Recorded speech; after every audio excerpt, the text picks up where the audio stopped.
in terms of the numbers, according to a report by, again, I think it was the UN. Overall, our role is to support, to drive growth. In the market, we've currently got about 250,000 investors. Of those, 53,000 are women, which brings you to at about a rate of, I would say, 20%.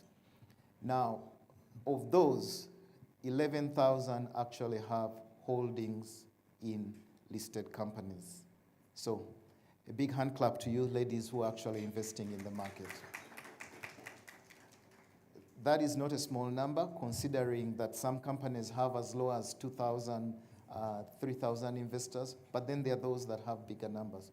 So in terms of activity, we continue to drive initiatives around empowering women, providing access. As an exchange, what we've done is put in place the technology that enables investors access the market directly, either through USSD or apps, and that is one area to provide convenience. But I do know that our stockbrokers have played a key role in driving growth in terms of access to capital, but also investment opportunities in both the bond market and the equities market. And I've seen many of them here, Dan, I've seen members of Dan, Blair, SBG, among others. So with that in mind, we do know that the key players within the market are driving the gender conversation. I think Crested Capital also has an activity specifically around women each year where they host women and have different discussions, among others. So we're happy to be here once again at the edition of 2025 to ring the bell for gender equality. It's a commitment we've undertaken and will continue to undertake. I do know that we have panelists today who will share more, and that's why I've kept my remarks general and to be able to enlighten us more about the different works they're undertaking around the women agenda. But we as a market will continue to drive the initiatives. We've been speaking to the UN Women and are considering putting in place a committee that will ensure that we don't just have this conversation today, but we can work hand in hand with the market and the different stakeholders to ensure this conversation continues throughout the year, and there are specific agendas and activities that we work towards improving access to finance, but also encouraging women to participate in the corporations and the capital markets. With that, I would like to thank all the women who have joined us today, online and present. Thank you so much for joining us. We look forward to you supporting the market and this conversation, but also to the CEOs, boards, and board of directors of the listed companies out there. This is a big topic. We are available for consultation because we work with bigger organizations such as IFC, UN Women, Women Compact, among others. And these are conversations we do participate in. I'll request that my team going forward, we've got this big email group where we send information. The UN Women and the Sustainable Stock Exchange Initiative always hold seminars every 1-2 months online, and they are available to the public. So we will ensure that that information reaches out, and those who are available who want to attend and learn a few things around this conversation will be able to log in and participate. Once again, I'd like to thank our sponsors for joining us and our panelists for offering to share with us their ideas, and we look forward to a good session today, and thank you for coming. I wish you a good day.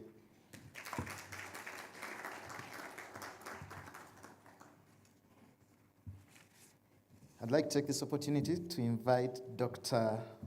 Paulina Chiwangu, the country representative for UN Women, to make her remarks. Thank you.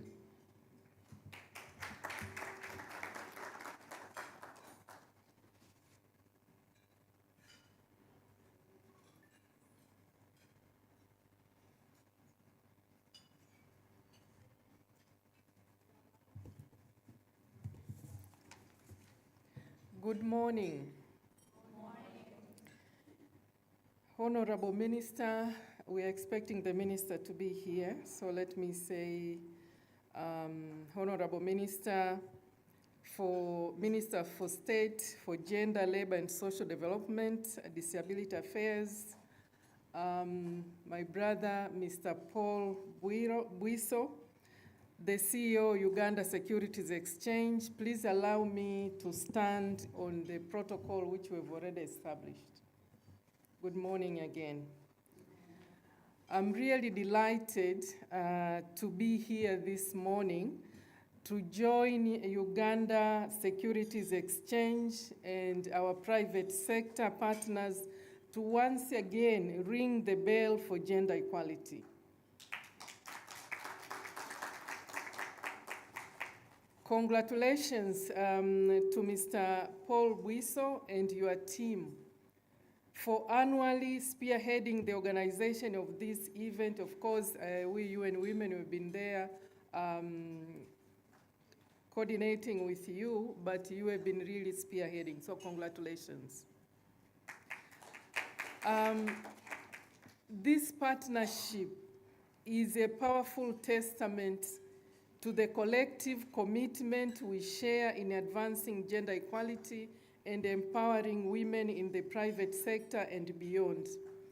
And I think we need this kind of partnership more now than ever. We have been discussing before we started this event today how we see the world is changing. The backlash against gender equality has never been worse, as we are seeing now. We are really afraid that we'll be taken 100 years back if we are not,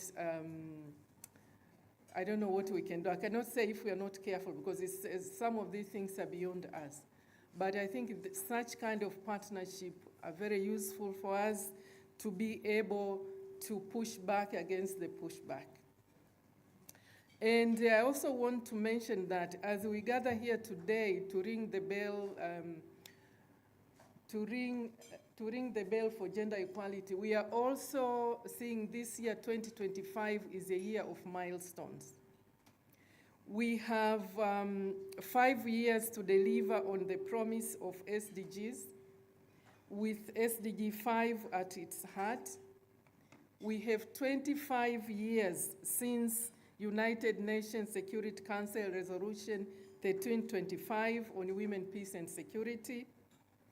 And this year we are celebrating 30 years since Beijing Declaration and Platform for Activities. And you know, Beijing plus 30 cuts across all of us. We have 12 critical areas. I'm not going to talk about that because I don't want to ring the bell for gender equality. But please take a moment to look at the 12 critical areas, because this year we are celebrating 30 years anniversary of Beijing platform.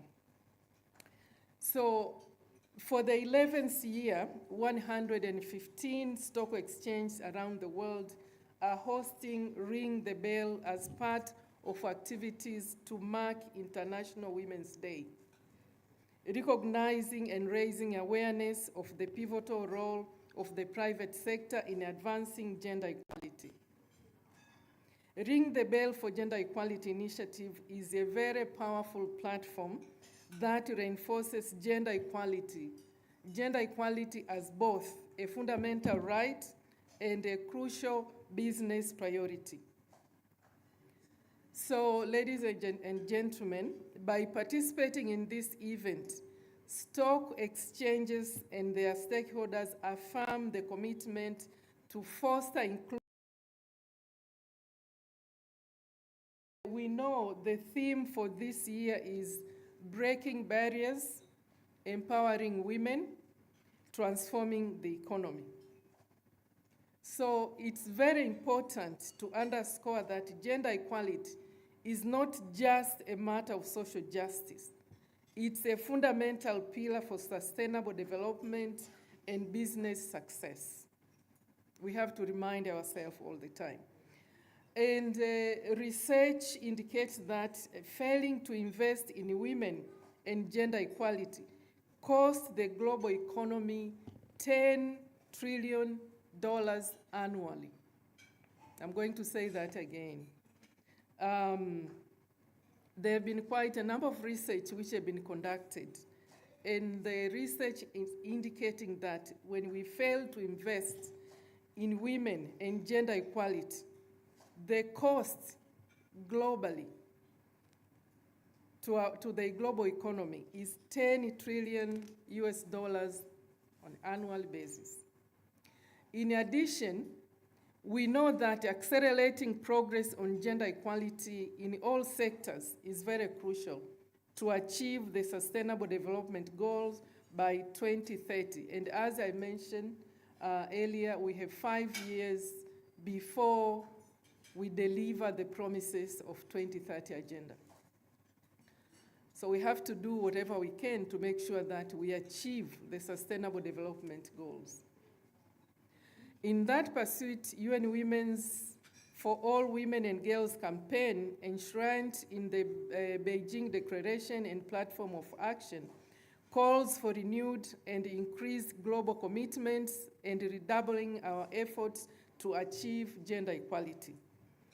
The private sector's role directly contributes to this vision by closing gaps in access to finance, by closing gaps in employment, and by closing gaps on leadership, and ensuring that women are not only included in economic growth, but women also are drivers of economic growth. Don't just include us, but make sure that we are drivers of economic growth. So at present, there is a staggering annual deficit of US $360 billion in spending on achieving SDG 5 on gender equality alone. And there was a research which was done about 2 years ago, which indicates that it might take us 200 years to achieve gender equality. But most of us, we raised our voice and we said, no, we don't have 200 years. We have to achieve it. And the time is now to achieve gender equality. So UN Women research globally also shows that only 17.2% of 2,440 impact funds analyzed tracked SDG 5 targets, only 17.2%. Of the 2,440 impact funds which were analyzed, they track SDG 5 targets. So we need to do more. This underscores the importance of occasions like today, when we draw particular attention to the role of the private sector in advancing gender equality, and we applaud those taking active steps towards achieving that goal. Like as I said, our CEO for Security Exchange, he is really doing a very good job.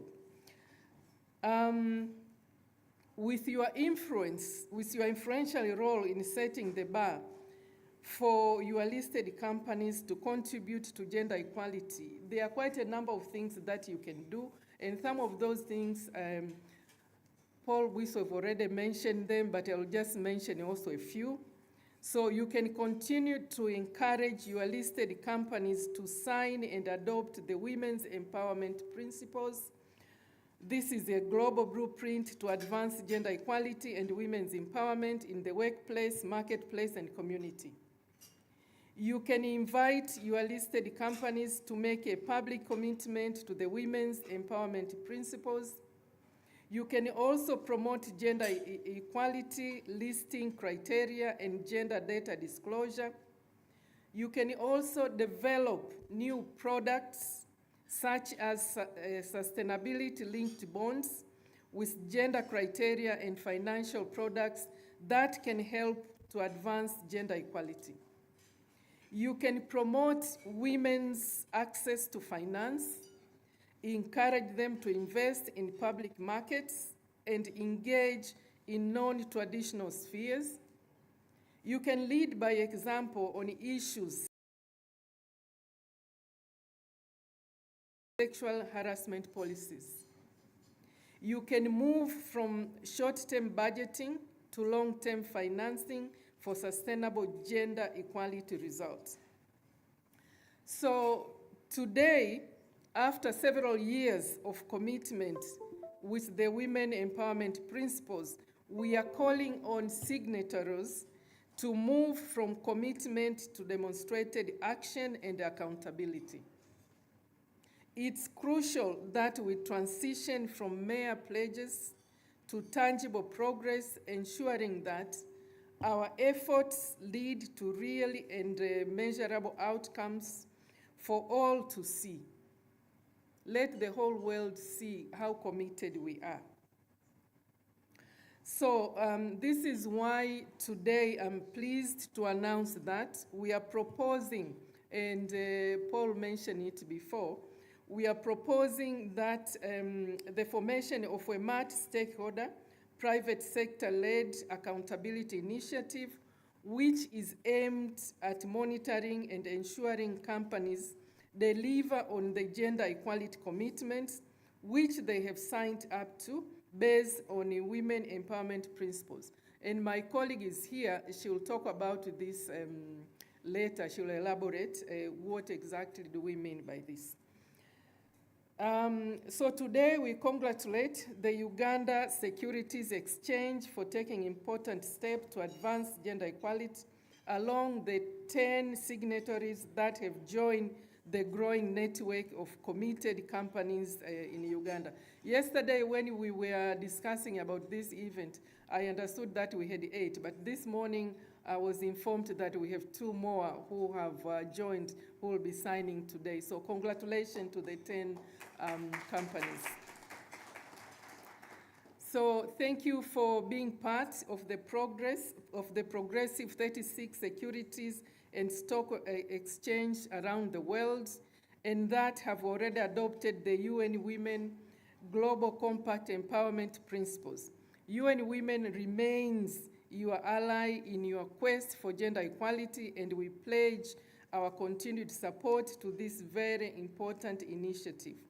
We look forward to leveraging our partnership and working together with the Uganda Securities Exchange and listed companies, especially those that have signed up to the WEPs. We thank you for leading by example in promoting gender equality within the private sector. It's about time to bring finance and investments to gender equality and gender equality to finance and investments. Thank you very much.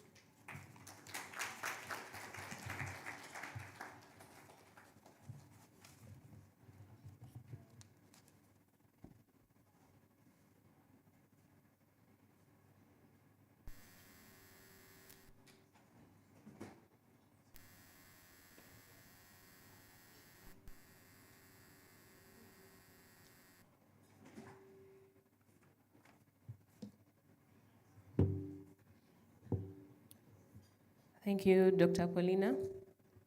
And another round of applause for her as well, for those very insightful remarks.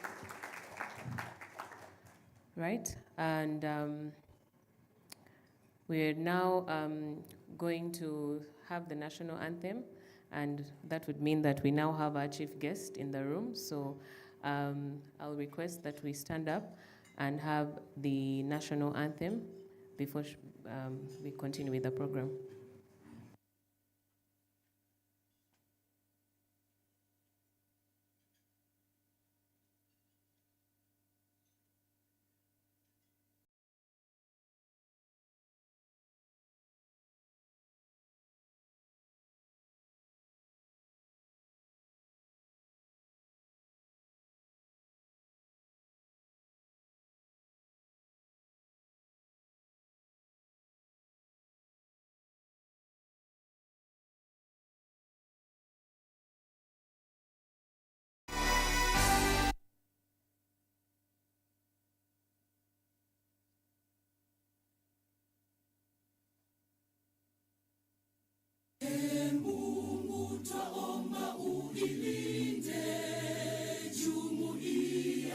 Afrika Mashariki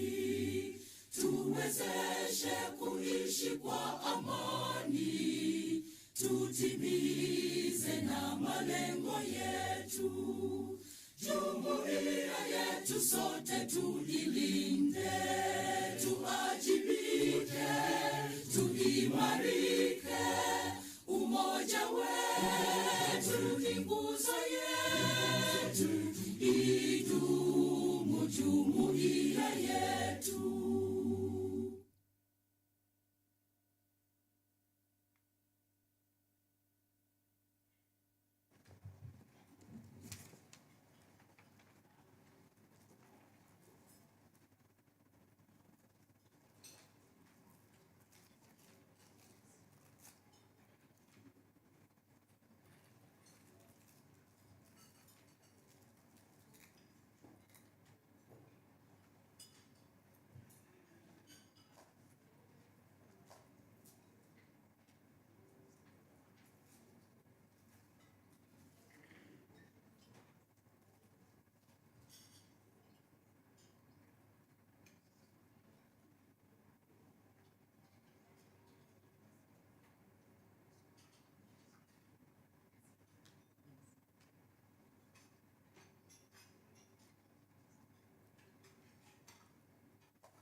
Our chief guest, Honorable Helen Asamo, the Minister of State for Gender, Labor and Social Development, for Disability Affairs.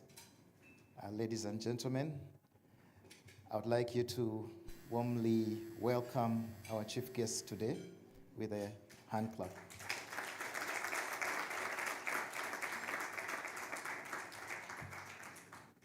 Honorable, I am Paul Bwiso, the Chief Executive at the Uganda Securities Exchange, and maybe I'll take this opportunity to make a few introductions for purposes of updating you. We had started slightly early, but we do appreciate your presence here today.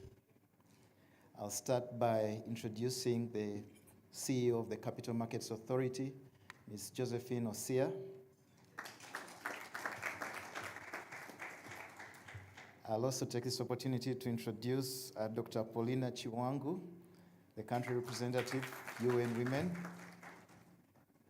I'll also take the opportunity to introduce Dr. Mindra Katorogo, a director at the Stock Exchange.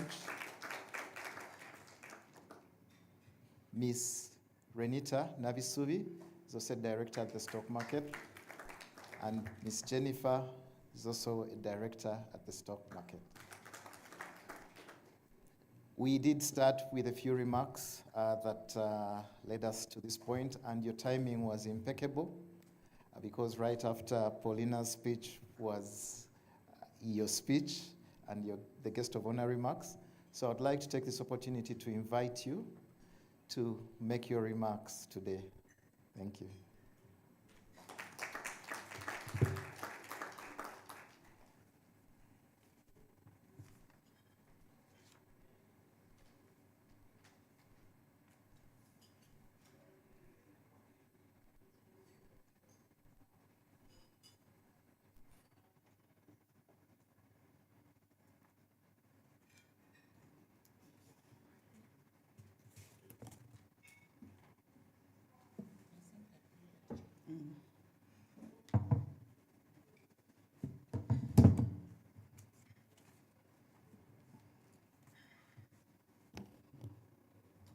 Can I say good morning to everybody in the room?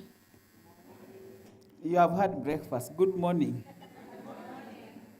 So I want first to bring apologies for coming in late. I am just taking a delegated role of the senior minister who traveled to New York. So yesterday I was in cabinet. So you can imagine that I got all these things at night.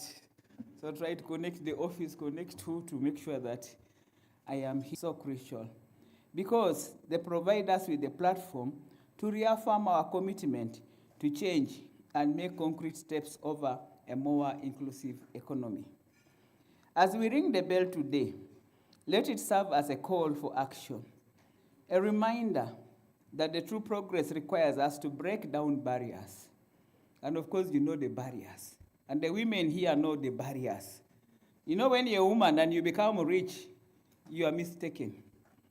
When a man is rich, he's a mugaga, he's a boss, he's everything. But a woman, when you become a mugaga, they begin calling you a malaya. Negative names, eh? She's too proud, she's arrogant, you know, this woman, she doesn't even respect the husband. When actually, respect is between two of us, not the public to decide. So, those barriers.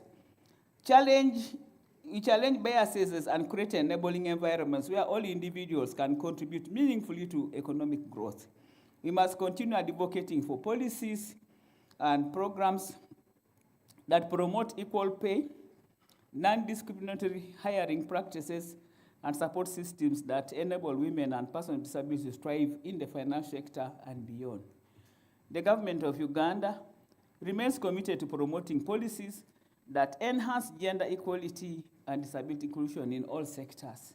We recognize that sustainable development cannot be achieved without empowering all individuals, regardless of gender or ability. We are actively working on policies that enhance access to finance, education, and entrepreneurship support for women and persons with disabilities. However, we cannot do this alone. I urge our private sector partners to champion inclusive business practices, ensuring that women regardless of their ranks, are not just participants, but leaders in the financial and investment landscape. To our financial institutions, investors, and business leaders, I challenge you to be proactive in fostering inclusive policies within your organizations. Diversity is not just about representation. You know, sometimes women, we are given, you are represented. You are the minister, part of the cabinet, but maybe you don't even make any word. But you come out and you smile. I'm sorry, I have to talk, I use myself. Sometimes I used to be very active as a woman activist, but now when I'm a minister, it's a bit restricted because of the position I have. You understand what I'm saying? So I've been restricted. So it's like somebody's following you from behind. This one is holding your bag here. No, it is time for you to move. And you're like, when do I do the women thing? So it is that representation sometimes denies us the capacity to advocate. So you find Uganda Security Agencies can say, well, let's put a woman because they say they want gender. But the impact of this woman might not be felt. So both. Let us make us to be heard and be seen so that we can progress together. So it's about creating environments where everyone has an equal opportunity to contribute and succeed. By investing in women, and I bring here persons with disabilities as well, we are investing in a stronger, more resilient economy. Together, let us ring the bell for equality, opportunity, and a future where no one is left behind. Let this moment ignite a renewed commitment to breaking down barriers, promoting fairness, and building a Uganda where gender and ability are never a limitation to success.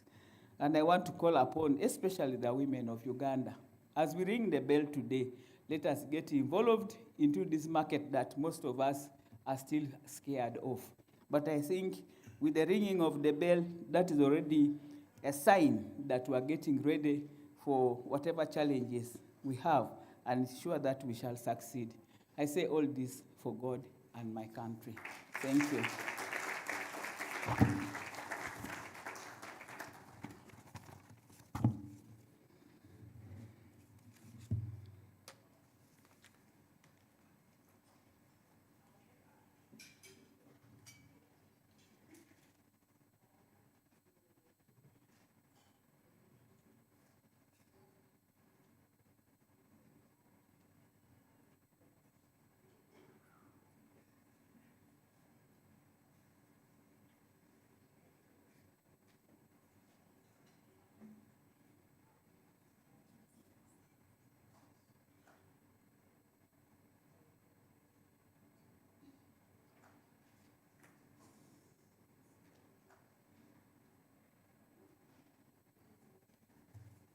Another round of applause for the Honorable Minister.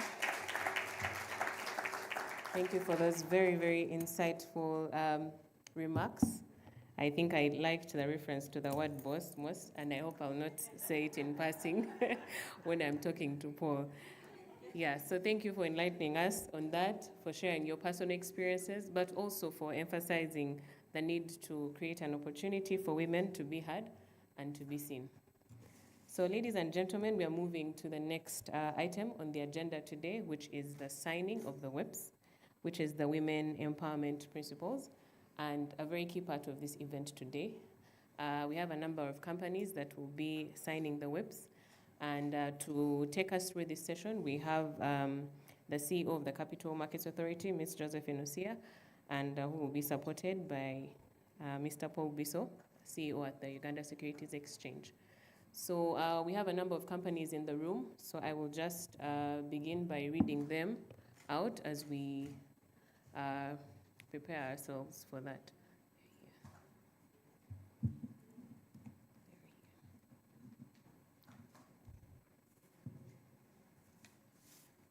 Okay, so as Paul and Ms. Josephine make their way, I will just read the names of the companies to be on standby. CIC Insurance, Credit Info Uganda CRB, Movit Products Limited, Level Africa, Soleo Power, Yalelo Uganda, Cornerstone Asset Managers, Letshego Microfinance, Cheaper Technologies, and Uganda Bankers Association. I think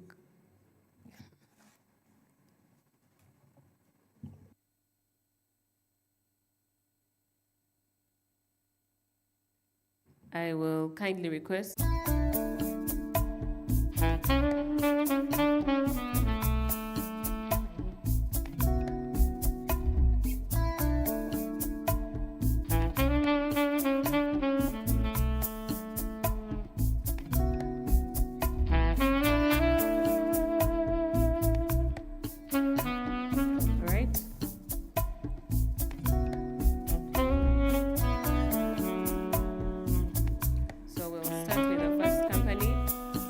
Insurance Uganda Limited, represented by Mr. Eric Obila, who is the Managing Director.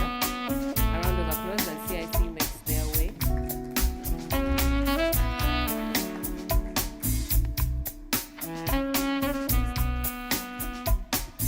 All right, as we wait for CIC, we'll move on to the next. Credit Info Uganda CRB Limited, represented by Mr. Mark Mwanje, the Managing Director. A round of applause as they make their way.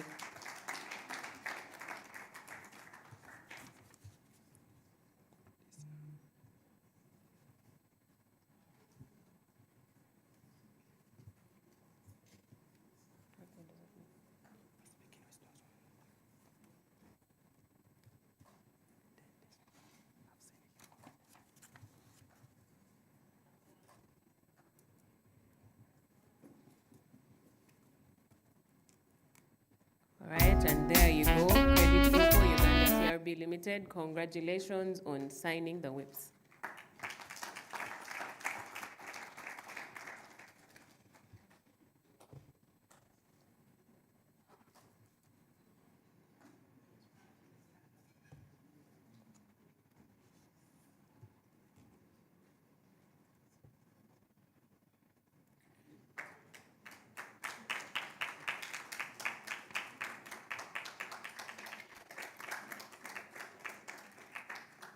Congratulations, Credit Info. Mr. Mwanje will kindly request you to just stand at the side so that when we are done with all the companies, we also take a group photo. The next company, Movit Products Limited, represented by Miss Mary Kobusinje. A round of applause as Miss Kobusinje makes her way here. That is Movit Products Limited.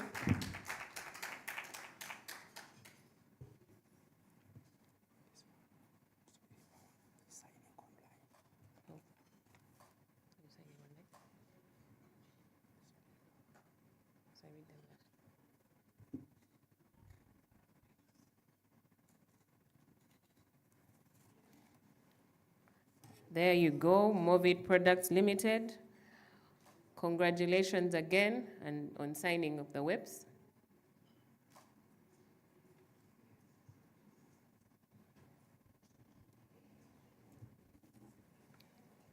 Thank you, Miss Mary.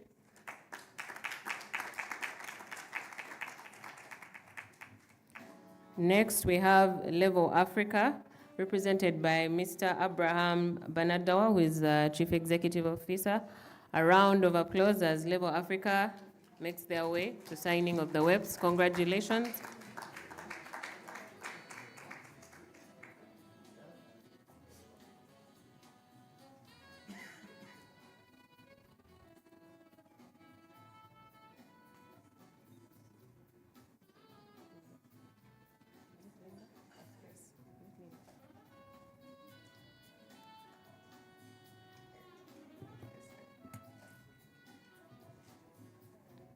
And there you go. Congratulations once again, Level Africa.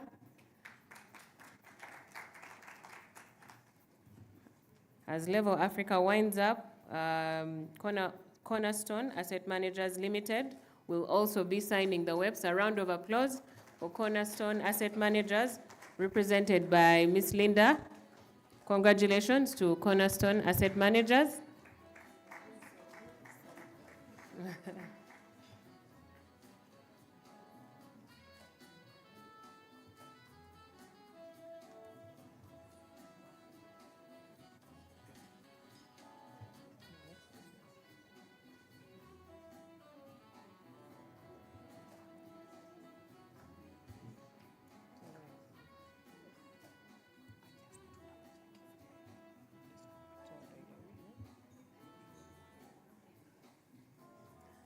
There you go, Cornerstone Asset Managers.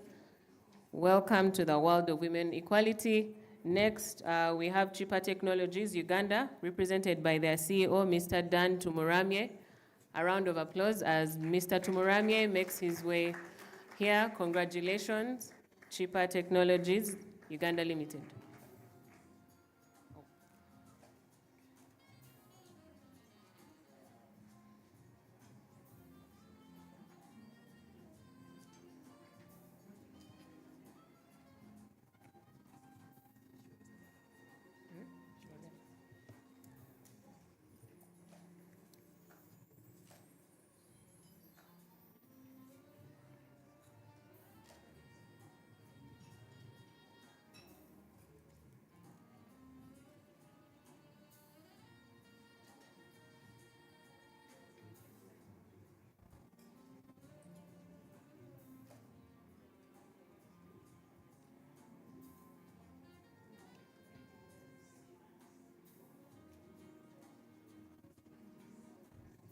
A round of applause for Cheaper Technologies. Right, the next company we have is Yalelo Uganda, represented by Miss Barbara Agwang. There she goes, representing Yalelo Uganda. Congratulations.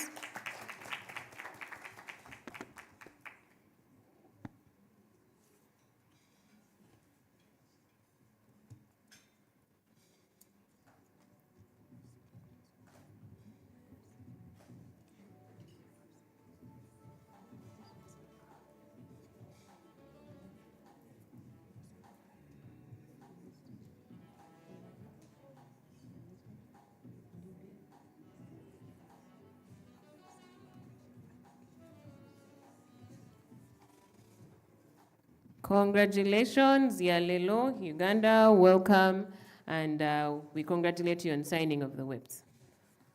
Okay, so do we have a representative from CIC Insurance in the room?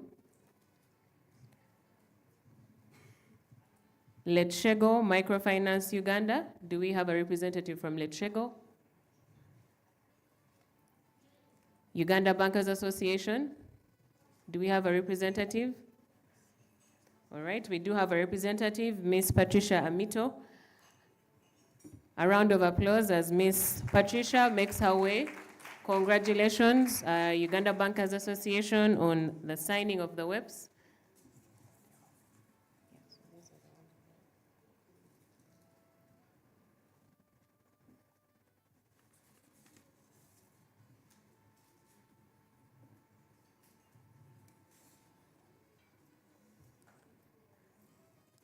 There you go.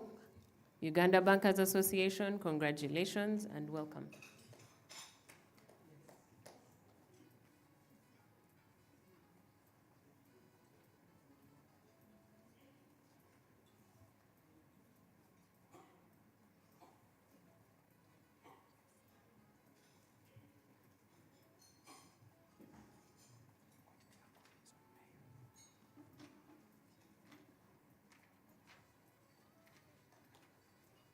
A round of applause for Uganda Bankers Association. Congratulations on signing of the WEPs.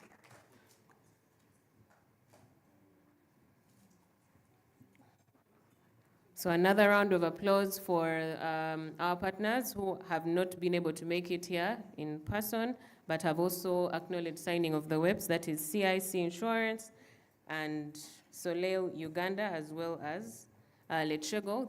I am informed that they made their commitment virtually, as we are now in the digital age, so we must also accommodate that. And they have signed theirs with their digital signatures, so congratulations to them as well. And in total, we have 10 companies who have signed the WEPs today. I believe that deserves another round of applause. Yes. So we'll also have a photo moment with the minister as well.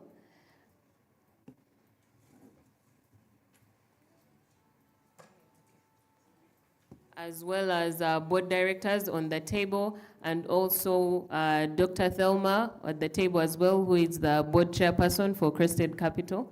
Please join us as we take a photo to congratulate these companies and taking the bold step to recognizing and making the commitment for gender equality in Uganda.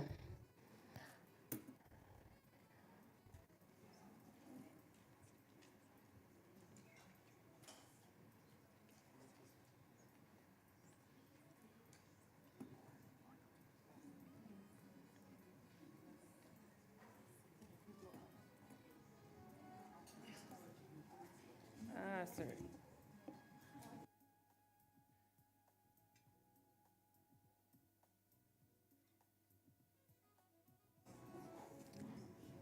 There you go. I think we'll not say cheese, we'll say WEPs as we take the photo. Everybody, WEPs.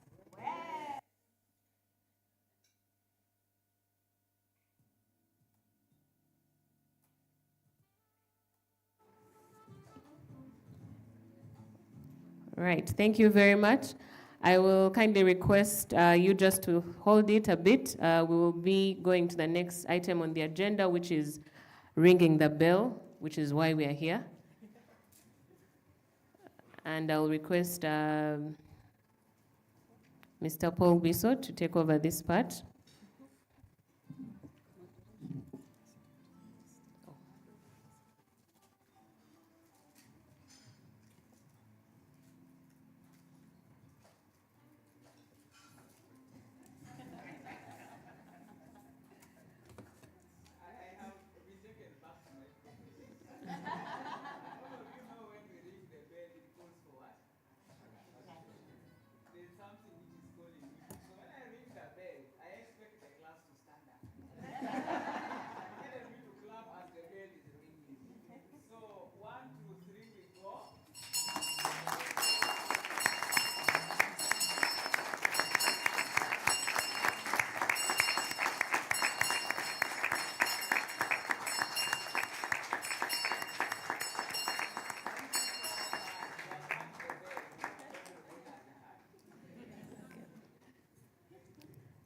Thank you very much, Honorable, and thank you everyone for taking part in this.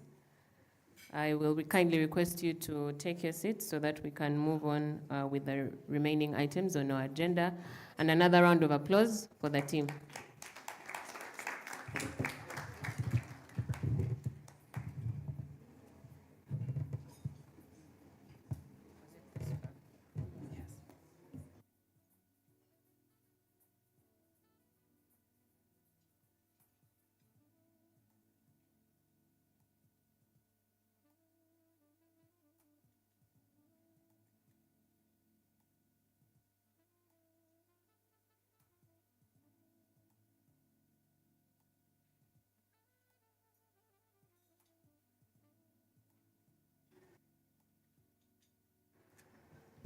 All right, thank you, everyone. As you can tell, the event is really about gender equality and all those fun things.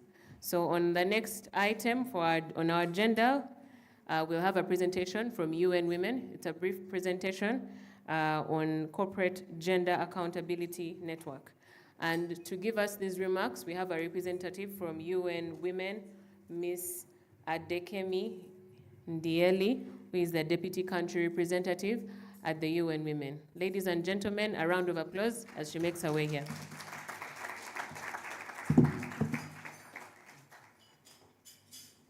Good morning.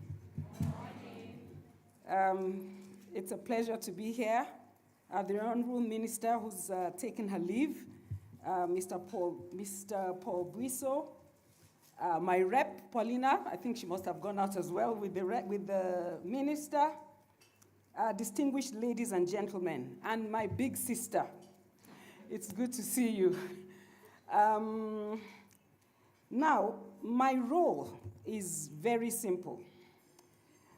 How many of you know what the WEPs really are? I mean, let's be frank. Okay, so it's not very popular in the room. Are we having it up on the screen? Okay, so let's have it up on the screen that there are 7 principles of the WEPs. I'm sure some people are wondering, what are these people talking about? So we're going to quickly run through, and then I would share with you the thinking that began to emerge about 2 or 3 years ago. And we've been thinking through, now we are crystallizing it as this partnership moves forward. Okay, while they're taking their time, let me just go straight in the interest of time. The first principle is the establishment of high-level corporate leadership for gender equality. So all these companies that have signed up to the WEPs are saying, in our company, we will have high-level corporate gender leadership in our company. And we will not only have men on the top. The second principle is to treat all women and men fairly at work and support human rights and non-discrimination. Of course, we know the kind of discrimination that's within the workplace. The third is to ensure the health, safety, and well-being of all women and men workers. And this speaks a little bit to sexual harassment in the workplace, putting in human resources measures to ensure that nobody is harassed or that measures are available for people who experience that. Promote education, training, and professional development for women. All these companies are saying, we will invest. We will look for ways in which we can support the education and training of our professional women in this company. The fifth one is implement enterprise development, supply chain, and marketing practices that empower women. We all know how difficult it is for women to get procurement within the government as well as corporate entities.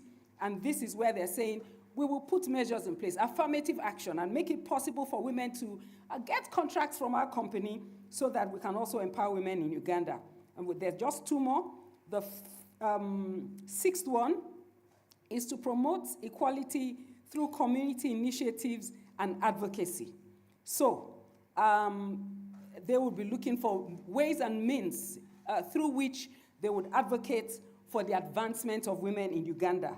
And the last one, which is the most important and what I'm after, is measure and publicly report on progress to achieve gender equality. So what we are saying is that this accountability mechanism is not optional. By signing up to the WEPs, you are automatically signing up to scrutiny. And anyone who doesn't want to be scrutinized shouldn't bother signing up to the WEPs. And if you've signed up to the WEPs, by the 7th principle, you are saying that you are going to be measured based on the agreed benchmarks that have been identified. So USE and UN Women have been thinking about setting up an accountability platform that would periodically assess these companies that are signed up and then periodically report on the progress and then periodically as well reward progress. When you reward progress, You may also want to shame those who are not doing anything about it, but that's another issue for another day. But what we are saying is this platform would develop an M&E framework, come up with and oversee data collection, prepare periodic reports, engage signatories and other actors, identify the gaps that these private sector entities have in terms of achieving the 7 principles, and then conduct regular reviews, accountability mechanisms, as well as reward progress. So that platform, we are saying, annually, there must be processes through which we can ensure commitments and public disclosure of what is going on. Publicly, they have been accepted and they've signed up through WEPs, so they should publicly say, we have done X, Y, Z to ensure that we comply with the requirements. The annual reporting and assessment that will be managed by this accountability platform. An independent scorecard will be developed based on these 7 principles. This goes deeper, so we'll be digging deeper to identify those independent, those principles, and have a kind of audit, a random selection or something more systematic. The platform will decide on that. Then we would also have recognition and incentives to motivate compliance of the top performing companies so that they could be a public example to others. And then we'll have stakeholder engagement. We expect that civil society, the government, employees, and shareholders and other stakeholders, women's rights groups, gender advocates, just like my sister here, we will be able to hold these companies accountable. And then, as I said, maybe we'll come up with consequences for non-compliance, and then finally, capacity building support, because we need to be sure that these organizations are able to implement those principles. Now, in terms of why, who would make up these accountability mechanisms? At the back of our minds, we have thought of the following, about, I think there's 6 or 7. First is Ministry of Gender. Of course, the minister from Ministry of Gender.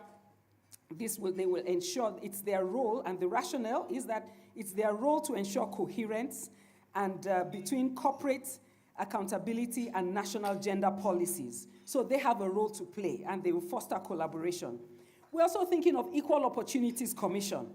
And that Equal Opportunities Commission is an independent oversight body that has been set up by the government to oversee compliance with gender and equity, as well as non-discrimination laws and policies. So they have a role to play. We are also thinking of Private Sector Foundation of Uganda. And I'm sure at the back of your mind, you know why. It is the apex body for private sector growth and competitiveness. We are saying gender equality makes you more competitive. And so Private Sector Foundation of Uganda would play that role within that platform and would help to promote best practices and advocate for gender equality principles. And of course, we have UNDP. We are hoping to bring UNDP on board because they have a gender equality seal for private sector, and UNDP supports companies in institutionalizing gender-responsive policies, and their seal provides standard structure. So we want to see how we can bring the WEPs together with the gender seal of UNDP to really boost performance within that context. And finally, the last 2, the partners of today, we have UN Women. Of course, we are the global champion for women and gender equality, and our role is to ensure that we provide that technical expertise and policy guidance. And finally, USE as the regulatory body for the listed companies to do this.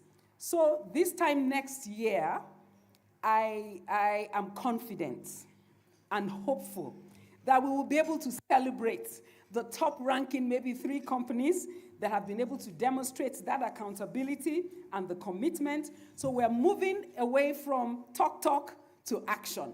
So all the companies have been signed up in the last, is it how many years? Almost 10 years.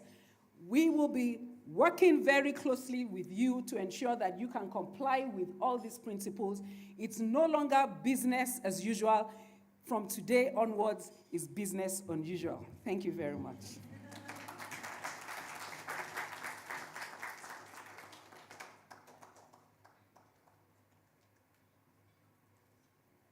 Another round of applause for Ms. Adekemi.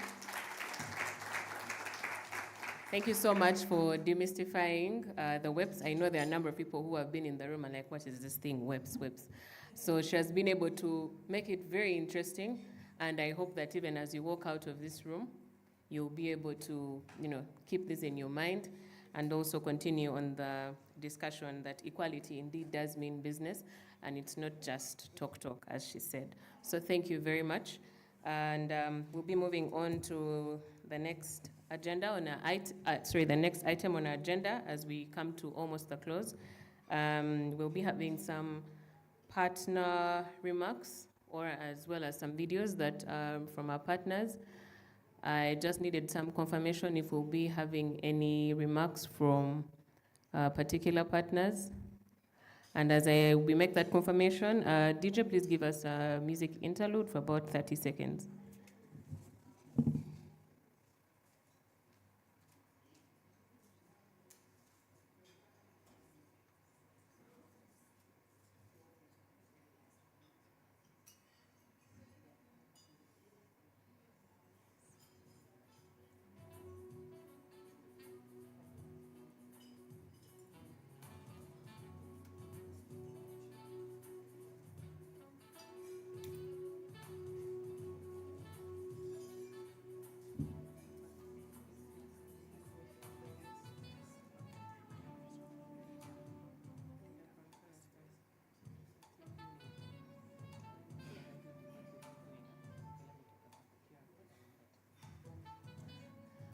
All right, so we'll be having remarks from DFCU, represented by Ms. Sophie Achak, and then we'll also hear from Cornerstone Asset Managers, represented by Ms. Linda Ratangabo. So kindly join me in welcoming Ms. Sophie as she comes to make her remarks. Also to inform you that there's a link. I saw it somewhere here. It seems to have disappeared. Yeah, right there, which has nice pictures as it's been put there. Yeah.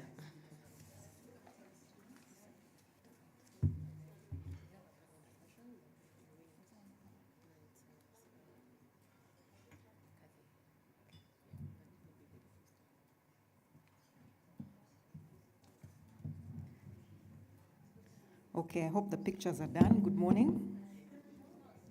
Are those the pictures?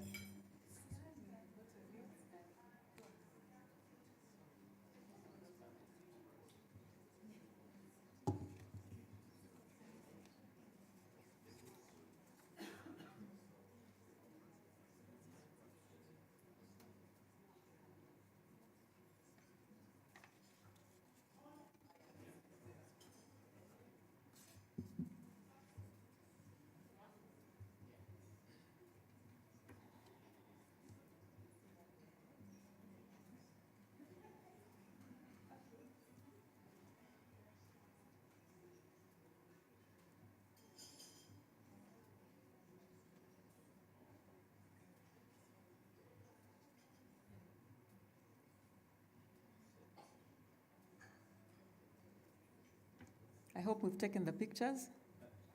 Is it okay if I move forward? Okay, great. Good morning. Good morning. We've had breakfast. That's more like it. My name is Sophia Chak. I am the General Manager at DFCU Limited. DFCU, I'm representing the group. We have DFCU Limited, that is the holding company. We also have the bank, DFCU Bank, that is the trading arm of DFCU, and Some of you are aware of Agribusiness Development Center, which now is transitioning to a foundation. So, and we also do real estate business. So DFCU, as DFCU entered this country as a development finance entity about 60 years ago. Last year we celebrated 60 years of existence and participating in the development of Uganda. But also most importantly and relevant to this occasion, we celebrated 20 years of being listed on the stock exchange of Uganda as one of the first. Thank you. I don't know if those who didn't clap actually didn't hear that. We've been here for 20 years as a listed entity.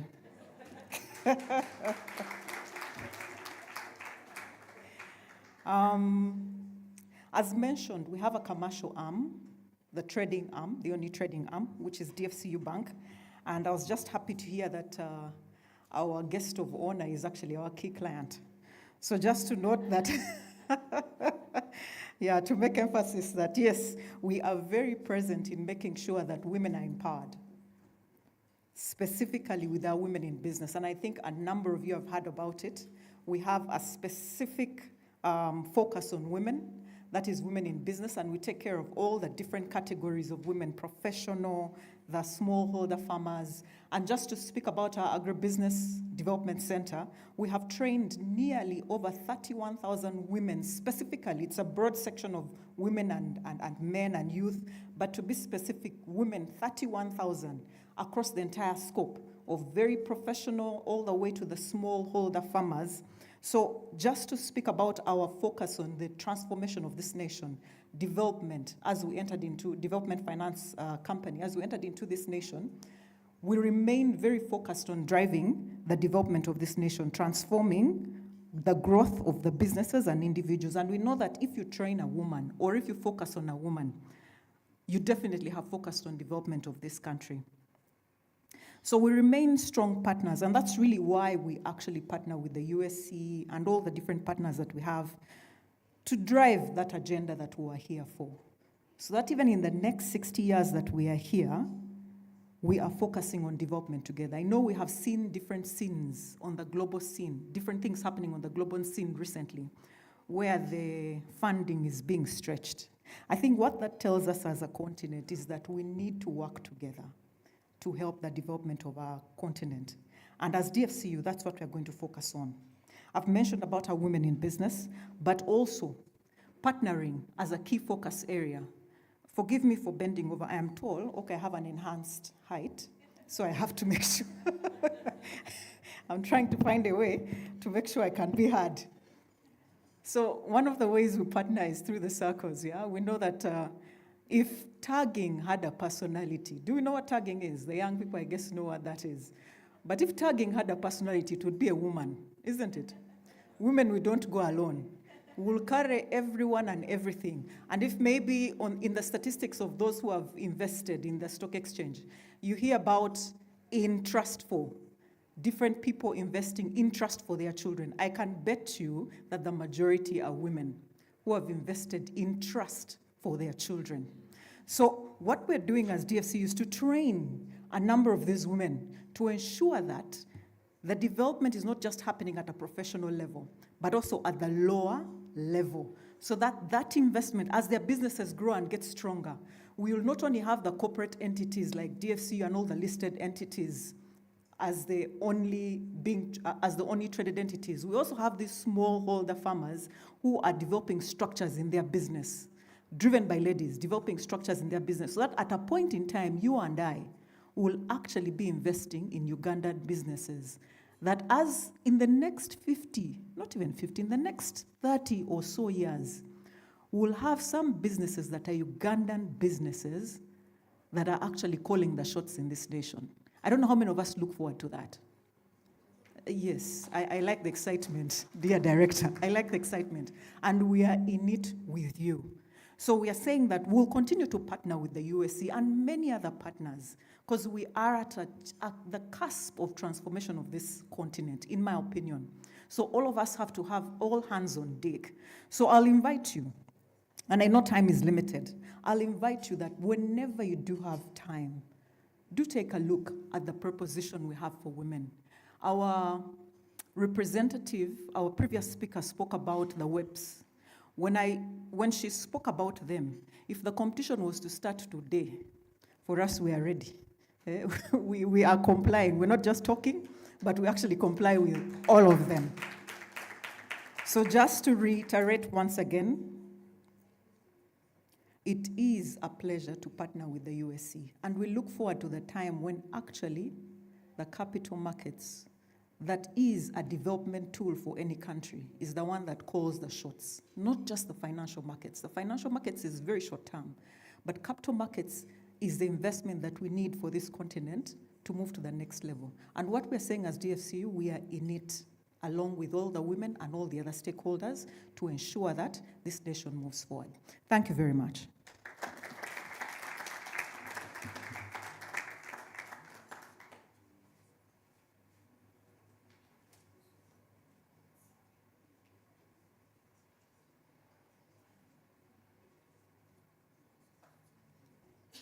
Good morning. My name is Linda Ratangabo. I'm the Investment Operations Manager at Cornerstone Asset Managers. I'm very delighted to be here, and I'm very grateful to the Uganda Securities Exchange for inviting us, and I'm glad for the partnership. I'd like to first start by thanking all the women who have gone before me. Personally, I have been a product of I have benefited greatly from women empowerment programs that the government of Uganda has pushed, starting from secondary school up to university. And I'm very grateful for the women who have been in the investment industry before me, because they have shattered some glass ceilings. And I am here today because other women pushed for economic empowerment of women. So I'm very glad that Cornerstone Asset Managers will be championing the women's empowerment principles, and I'm delighted to be here once again. Cornerstone Asset Managers is an investment management company, and we are licensed by the Capital Markets Authority. We have heavy women representation in our company. We have 50% of our board is comprised by women, and we also have a diverse team that is here with me. And we are working to drive solutions, economic solutions for women. We do have unit trust funds, and we are working with women to understand what are their needs, what are their fears, what solutions can we provide for them. We are looking not only at having women save and invest with us, but what happens if the breadwinner, who is who are women, what happens in case they pass on? How are their children going to be taken care of? These are all the fears that women have, and we are working to develop solutions specifically to address the challenges that women have. We are also working on solutions for group savings, because most women are in a circle, an investment club, and we are looking at how can we work with these women to, first of all, grow their income? What areas are they looking to invest in? What fears do they have? Women are more risk averse, unfortunately, but it's also a fortunate thing because they get to grow their wealth for children. They want steady growth. And how can we provide solutions that can give them some exposure to things like, let's say, shares, but at the same time, their income is secure. So those are the solutions that we are providing and we are working on at Cornerstone Asset Managers. And once again, I'm very grateful for this opportunity. And we'll be looking forward to providing accountability to UN Women and for championing women-led solutions and for championing equality in the workplace. Thank you.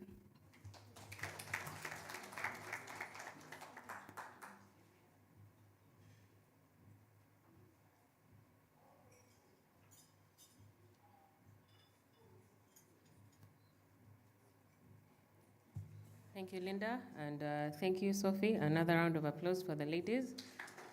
We appreciate you giving us some insights into how we can invest, how we can save, and the opportunities that are available under Cornerstone Asset Managers and DFCU. As the exchange, we appreciate your partnership with us and the effort that you've taken to attend this event and also to share your insights with us.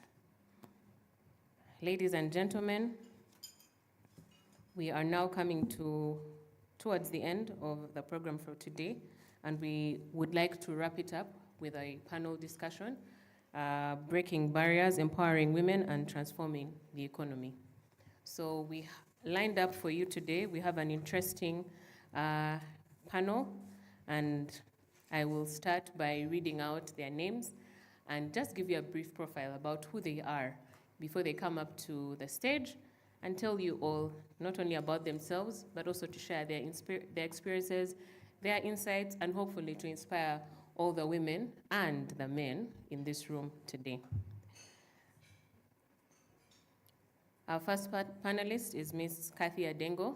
She is the head of sustainability at Stanbic Bank Uganda, and she's also responsible for implementation of the bank's sustainability strategy and ESG priorities. A round of applause as Kathy makes it to the stage. Kathy holds a postgraduate in business sustainability from the University of Cambridge and also a bachelor's degree in business management, as well as vast experience in the area of ESG and sustainability. So what does that say? You're in very good hands, and Kathy will be able to share her insights from you from the perspective not only as a woman, but also her experiences in sustainability and also having been in the banking sector for a while. So welcome, Kathy.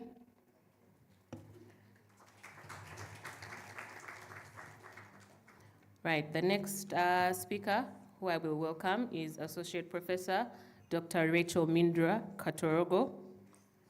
A round of applause as she makes her way. Dr. Rachel is a distinguished academic and leader with over 20 years experience in the financial services space and also in academia.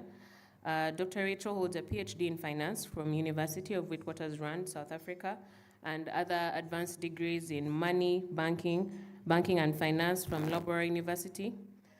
And at the moment, she serves as the Dean of the Faculty of Commerce at Makerere University Business School, and also is the chair of the Business Conduct Committee at the USE, as well as a board member on the Audit and Risk Committee. So welcome, Rachel. I must also add that Rachel was recently awarded the Women Accelerate Award at the 2025 Women's Business Summit in Dubai. So that should tell you that you're in very good hands.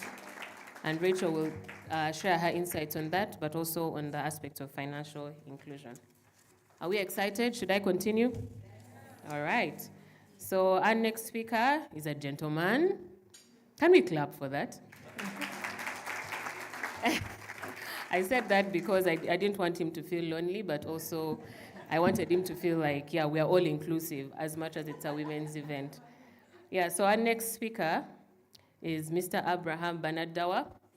Abraham is the founder and CEO of Level Africa, which is an investment advisory and digital investment marketplace for Africa's capital markets. And he's going to share his insights on financial inclusion and also expanding access to high-quality investment opportunities for all, specifically from a digital marketing perspective. So we welcome you very much, Mr. Abraham Banadawa. Next, we have a representative from the Capital Markets Authority, Ms. Alison Kwikiriza Seruchacha. A round of applause. Ms. Alison is a highly skilled legal professional with significant experience in Uganda's Financial and Capital Markets Authority. Currently, she's the Legal and Board Affairs Manager at the CMA, but also my predecessor at the USE, where she served as the Legal and Compliance Manager, as well as the Company Secretary at the USE, right before I joined. I thought you'd clap. Yeah, so Alison, very good to see you, and we're looking forward to hearing from you. Last but by no means least, we also have a representative from UN Women, Ms. Grace Bulenzi. Ms. Grace is a gender statistics program specialist at the UN Women Uganda Country Office, and she has vast expertise in strategic planning, program development and management, as well as gender statistics. She holds a Master of Arts in Economic Policy Management and has over 20 years experience in gender and sustainability. A round of applause as we welcome Ms. Grace to the podium.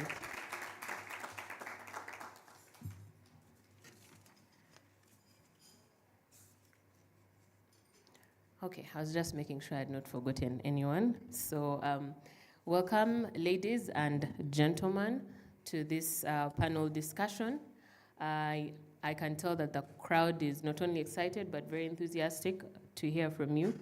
And so I will be moderating this session, and I'll be seated right here. I hope you will not feel lonely. And I will be taking you through the session and hopefully trigger your minds to share the best that you have with us.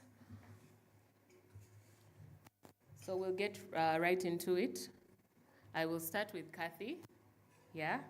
So, Kathy, the first question that we have, Stanbic Bank has long been known for its commitment to women's empowerment, and would like to hear from you if you could share with us some of the key initiatives and programs that the bank has implemented to support and uplift women in the workspace.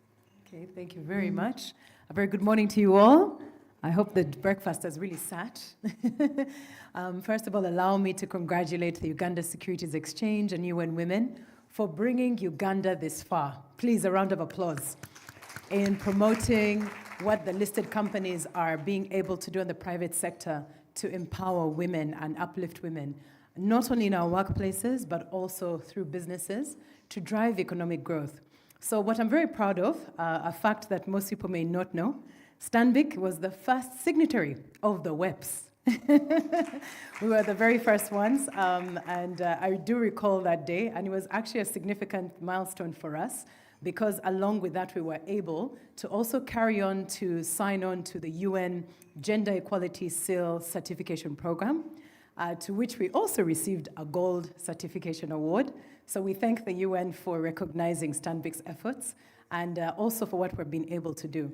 But to your point and to your question around what we're doing as an organization, I'll start with the workforce perspective and what we're doing as a company, and then what we're doing to ensure we support women in business as a financial institution.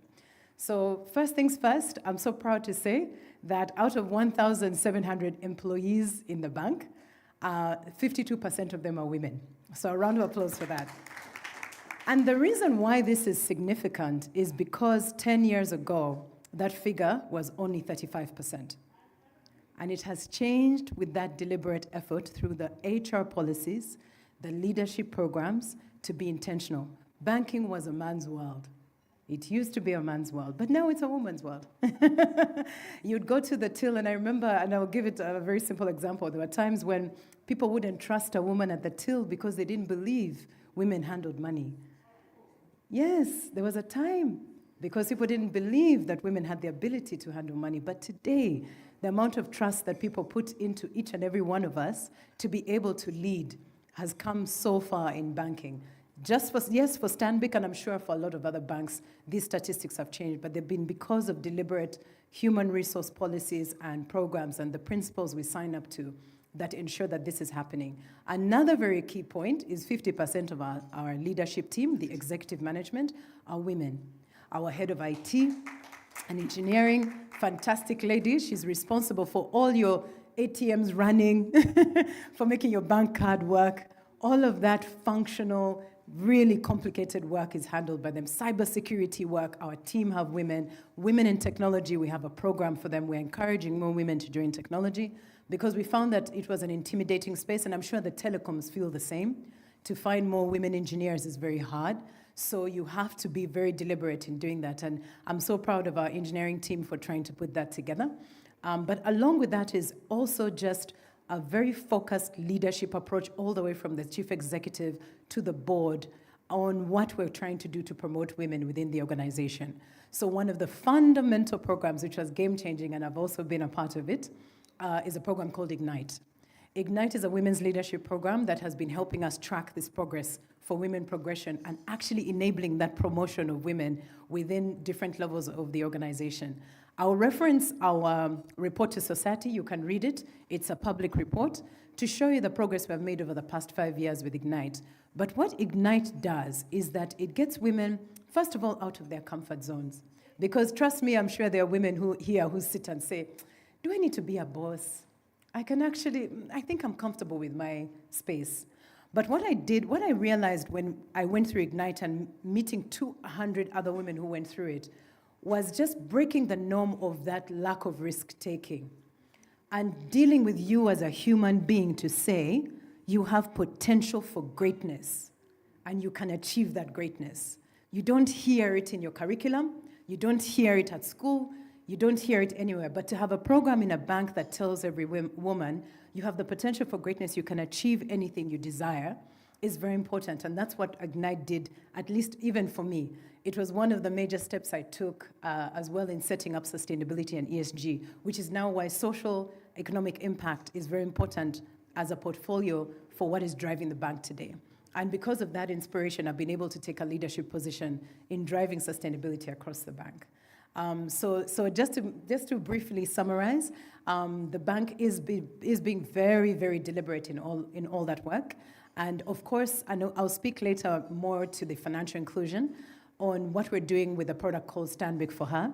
It is phenomenal, lending over 100 billion a year to women, and what it's doing to transform the lives of those women. I'll speak more to that as we follow the conversation. Thank you very much. Thank you, Kathy. I think you've highlighted the growth in Stanbic, and also it's good to know from the start how you said banking indeed was a man's world, and I think we'll hear that even as we go into the discussion and also what we've had today. So maybe I'll move to Abraham, since you're also in the investment space, but from a different perspective. And really, we want to know technology has transformed the way people access financial services. And we'd want to know if you can share with us some of the ways that Level Africa has leveraged technology to enable financial inclusion, but specifically for women in Uganda and in Africa. Thank you, Jacinta. So I'll give a bit of background to color what Level Africa does. Beyond being an investment advisory firm, we are an investment technology services firm. And our overarching goal, is to make investing in Africa more accessible for every single person. And we look to technology to do this because of a few key things that exist when you work at the technology layer. So first and foremost, by using technology such as e-commerce platforms and machine learning, we're able to make investing much more affordable and flexible, which enabled so many people to start investing at a price point that was comfortable for them. And we built on top of that to build a gender-biased self-service platform. Technology as a tool inherently has no biases except those that are built into it by the people using it.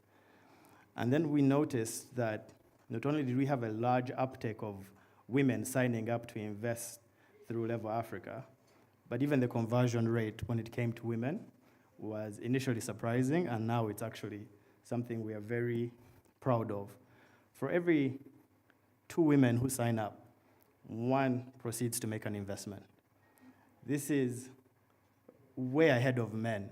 You know, women are typically considered to be risk-averse, but when they make up their mind, they do it. So for every 2 women, 1 invests. Yet, when it comes to men, for every 5 sign-ups, only 1 invests. So maybe men are more comfortable in the traditional arena, but through this digital platform, we've seen a very high conversion rate of women investors.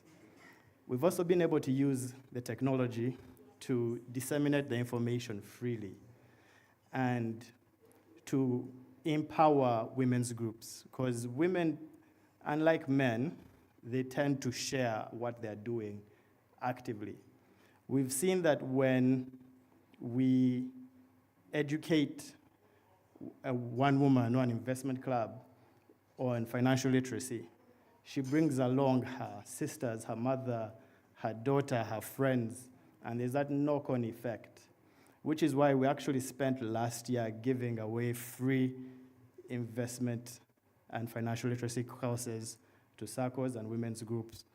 All they do is sign up and use Zoom, which again is a technology that increased our reach. We found ourselves facilitating financial literacy in Gulu and Kapiripit without ever having to leave our offices here in Kampala. So I think wherein, there are those implicit biases that may exist in certain organizations. I believe our guest of honor said, there was a category of people being discriminated against, and even some businesses will say, what is the value proposition? How much are we going to make?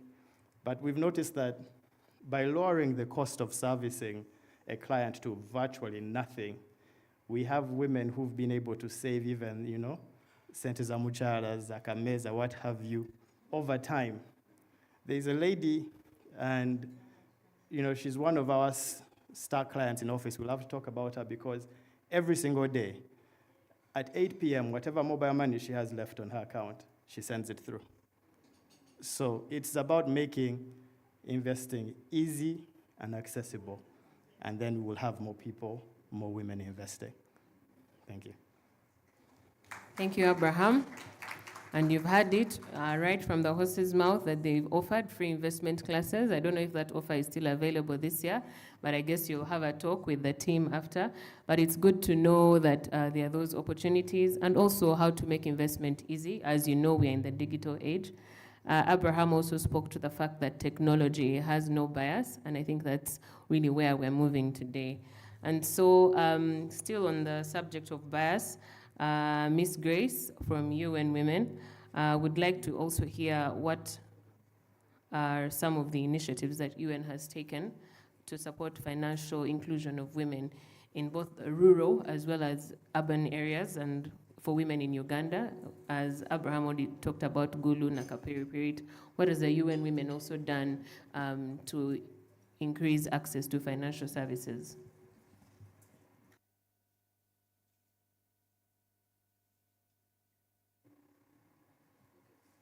Okay, thank you very much, Jacinta. Why empower the women? Why should we empower the women? It's for various reasons, already alluded to by the previous speakers, our keynote speakers this morning. It's for economic growth, for them to participate in economic growth, for them to have poverty reduced in their spheres, starting with the household, to the community, to the nation. If you empower a woman, then there will be poverty reduction, improved health and education. We need to empower women so that their health is improved. Women have many health issues, but if they are empowered, then they can facilitate themselves to reach the services, to care for their health, and become better to participate in economic growth. Education, if we empowered more women to attain education, it means the nation will be empowered. Imagine with the 1.5 only, we have so many girls enrolled to university, and today we have these bankers here, we have so many of us here. I think I'm also a graduate of 1.5. Actually, it started with us. So, you can see the benefit. Imagine if 50% of Uganda's economy was dominated by educated people, educated women, then would be among the first countries of the world today. Why empower women? Social justice and equality, and then enhance decision-making, and also effective participation in peace and stability initiatives. Now, what has UN Women done? UN Women has done a lot of things because we stand for gender equality and women economic empowerment. And we stand on a number of pillars. One of them is the economic empowerment of women. And what have we done? We have made women economic empowerment an integral of all our pillar programs. It is an integral in our pillar program for access to justice, for peace, women, peace and security. It is an integral of governance where we train women on leadership and participation in politics. It is an integral in all these areas, and we have partnered with agencies including Stanbic, you've heard from her. We've partnered with the MTN and several organizations, including government, of course, the Ministry of Gender, Labor and Social Development, the Equal Opportunities Commission, the Ministry of Finance, and what we do with them is to promote policies and legal frameworks that will create an enabling environment for women to thrive in economic growth and development. Women entrepreneur programs, we have interfaced with agencies like IST to promote a garden app. I'm sure they reached him because the women are now marketing using digital applications. They're using digital technology to market to you, the corporate women, the groceries. You no longer have to go to the market.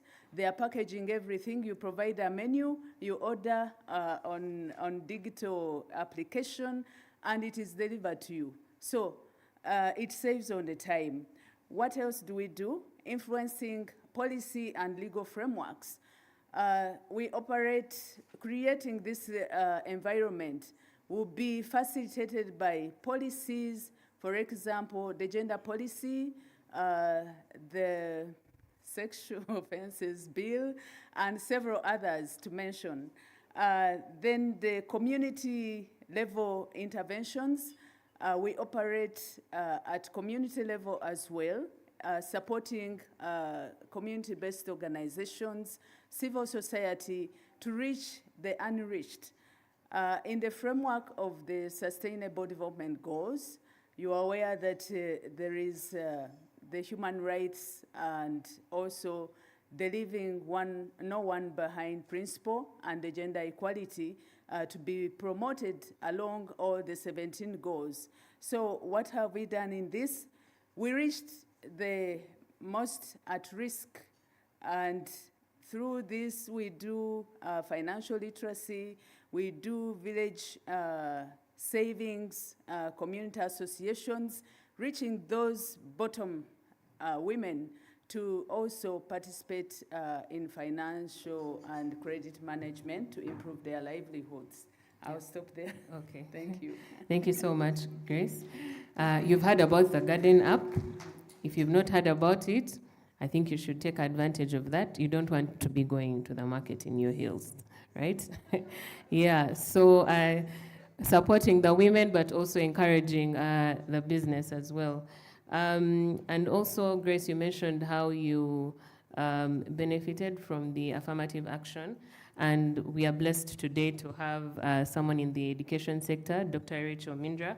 And so, Rachel, while we're on this subject of education, given your position at the Makerere University Business School, how do you think that the current curriculum in finance and commerce addresses some of the challenges that women face in the financial services sector, and any changes that you would suggest to help them succeed in the field? Okay. Thank you, Jacinta. A very good morning, ladies and gentlemen. Good morning. I don't know about Alison when she says good morning as the last speaker, but it's a pleasure to be here. I'll start with where we have been. Many of the conversations and engagements in the financial sector or the different spaces always left out the universities or the schools. We were never part of these engagements, probably because we were not looked at very corporate enough to be part of this, but I think I've changed the way academicians look in the corporate space. But that said, that already shows that we are part of the table now. We are part of the conversation because we play a role not just in providing the technical paper that you go with to get your first finance job or look for internship. We are also saying that we want to understand the practical side and bring it into the classroom. So when we've actually right now just, we always review curriculum every 5 years, and the changes in curriculum development and review are interesting. These days we sit at the table and we're not just saying, oh, let's have financial management, marketing, accounting, because you're coming to the business school where we focus on business and management. We're now saying, can we bring the stakeholders to a table as we are developing the curriculum to understand what the market needs are, what the new trends are. We're no longer sitting as academicians with our PhDs and all these papers to come up with curriculum for people to come and study. We're now bringing everybody to the table, whether it's people from policy, it is the financial sector players within the different segments. I got onto the board of the Uganda Securities Exchange to bring an academic perspective, but I've been intertwined, I even rarely talk about academics, but I always create an opportunity for the universities to participate in the mandate and the programs and the different strategies and models to enhance inclusion, but also participation. So back to our curriculum, we've deliberately added personal finance and very deliberate financial literacy programs within our curriculum. I'm seeing a number of my students in the crowd. Sometimes it scares me because it shows me how old I am getting. But I see so many of our students, and we've been deliberate in focusing. For instance, our finance students, I'm the patron of the Finance Students Association. And it's not just to tell them work hard, get a 5-point CGPA, but it's to say, how can we inspire these students to become better, to thrive, to participate actively in the financial sector and the different sectors within which they go and work, and also understanding the challenges that the employers or the business space have, and then prepare them directly there. So it's not just about the technical side of things, but we have been very, very deliberate in adding personal finance to our curriculum. I teach this paper. Because I became a professor and a dean, I used not to teach year ones, but I have one of my students here. I taught them in year one because I developed that program.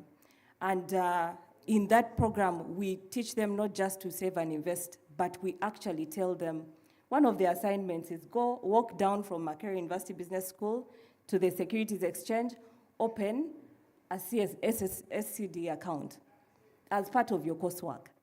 We tell them go to the different financial institutions and do A, B, C, and D for you to understand what is actually happening in the space. So we are being very, very deliberate in adding the practical insights, and we're glad that National Council of Higher Education now will not approve any of the programs if it does not have at least 40% of a practical and industry engagement in that curriculum right now.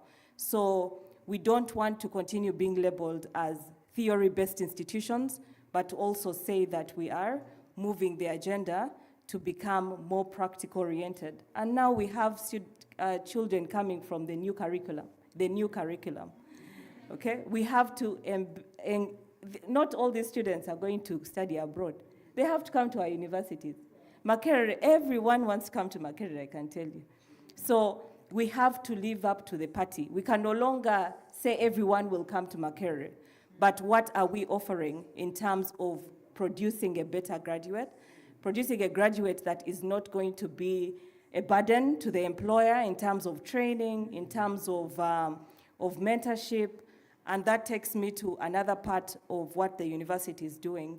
as part of curriculum and our responsibility is to provide mentorship programs, very, very deliberate mentorship programs, especially the girls. I can tell you that right now at the university, we're battling with very many vices. Vices that come from the fact that parents are no longer parenting, so the burden sits on us. We have the issue of drugs, we have the issue of sexual engagement at an early age, which is very worrying. And we also have students who just don't care. They feel entitled. We're battling with those ones. As a faculty dean, I have, in the Faculty of Commerce, which is the largest faculty at MUBS, I have 3,400 students under my watch. And I have 134 staff who, many of them have been students before. So we have seen many of these vices. So we are also dealing with them. So we're not just mentoring them to be a great person in the financial sector, a change maker in the space, but we're also telling them that the part of discipline and the part of engagement in different networks that we get them to get connected to, understanding the value of life is going to make them thrive in the professional space.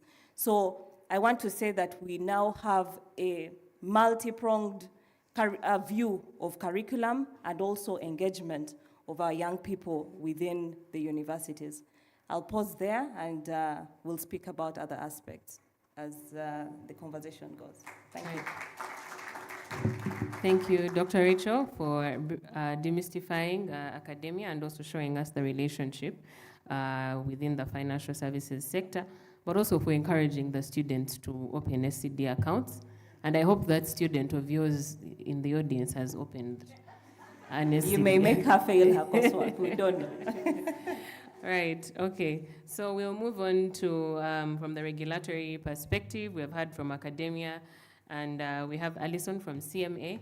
And Alison would like to know what role do you believe that the capital market plays in promoting financial inclusion, especially for women who have been, for long, been excluded from the investment landscape? Thank you, Jacinta. Against Dr. Rachel's advice, I'm going to risk and say good morning. I hope I get a response. Morning. Thank you.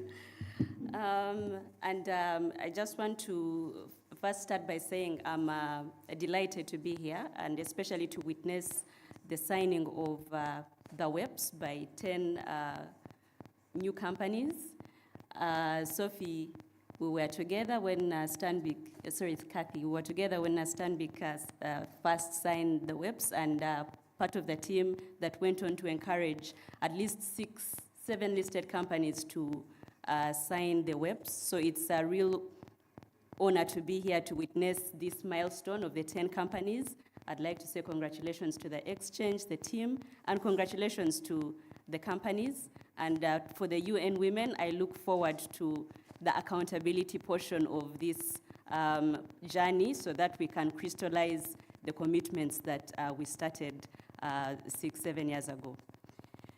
Now, on the issue of regulation, I think it has been a consistent narrative for every speaker to talk about the bias that we've had to overcome in the different areas that we are operating in, including our chief guest who talked about own biases that she has experienced personally. And I would say capital markets for a long time has faced a bias around it being an exclusive club, a club for the wealthy. And that comes with disadvantages for those that have historically been left behind from an economic perspective, women being majority. Now, as capital markets, what are we doing from a regulatory point of view? As we know, the capital markets is twofold. You have the issue of access to capital, and then you have the issue of being able to participate in the investment opportunities within the market. So in terms of access to capital, we do have a regulatory framework that takes into consideration unique investment models that would target those that would ordinarily be excluded from accessing capital in the conventional space. So we have a framework for instance, venture capital funds, and these will target those categories of people that would not ordinarily be served by the conventional capital service providers. We have a registered capital fund, Inua Capital, and it is specifically targeting women entrepreneurs and women-led businesses. I'm aware that they've so far provided capital to at least 4 women-led businesses. And for us as a regulator, we feel that that is a huge contribution, being able to provide that framework to support that, that delivery of capital. We've also, for a while now, partnered with the EU in delivering the Deal Flow Facility Program. This is a program that provides technical capacity, but also match makes those that are looking for capital and those that, are able to provide capital. And so far, I believe at least 38, just this year alone, at least 38 businesses have been able to access capital through that program. And some of these businesses are women-led businesses. And so we feel that from a regulator's point of view, that is progress in terms of encouraging inclusion in accessing capital. We also have an issuer resource program. Now, what this issuer resource program does is to reach out to different categories of entrepreneurs, different businesses, to help them understand the opportunities in the capital markets, because we really sell long-term patient capital. We are not necessarily competing with the banks, so you can be at peace. But we try to help businesses understand that there are different types of capital that you need at different stages of your business developing. And this issuer resource program has also identified those specific businesses that would need a little more nudge, women-led businesses being part of this. So that is another area I would highlight in terms of what we are doing to support access to capital. Now, the second arm, when it comes to being able to provide an opportunity, an equal opportunity for people to participate in the investment opportunities, we do have an investor resource program. Now, just this year alone, I was looking at the numbers, we've been able to reach at least 13 million people, individuals, just telling them about the opportunities that are available in the capital markets. Last week, I believe the team was in Moroto. You can imagine they went as far as Moroto and talked to the people there about capital markets and the opportunities that are there in the capital markets. There was about 1,500 individuals that showed up, and at least 30% of those were women. So that is progress. In addition, I believe to the progress, the CEO of the Securities Exchange talked about the 20%. I think that is progress. And we believe as a regulator, that is an area we support in terms of inclusion.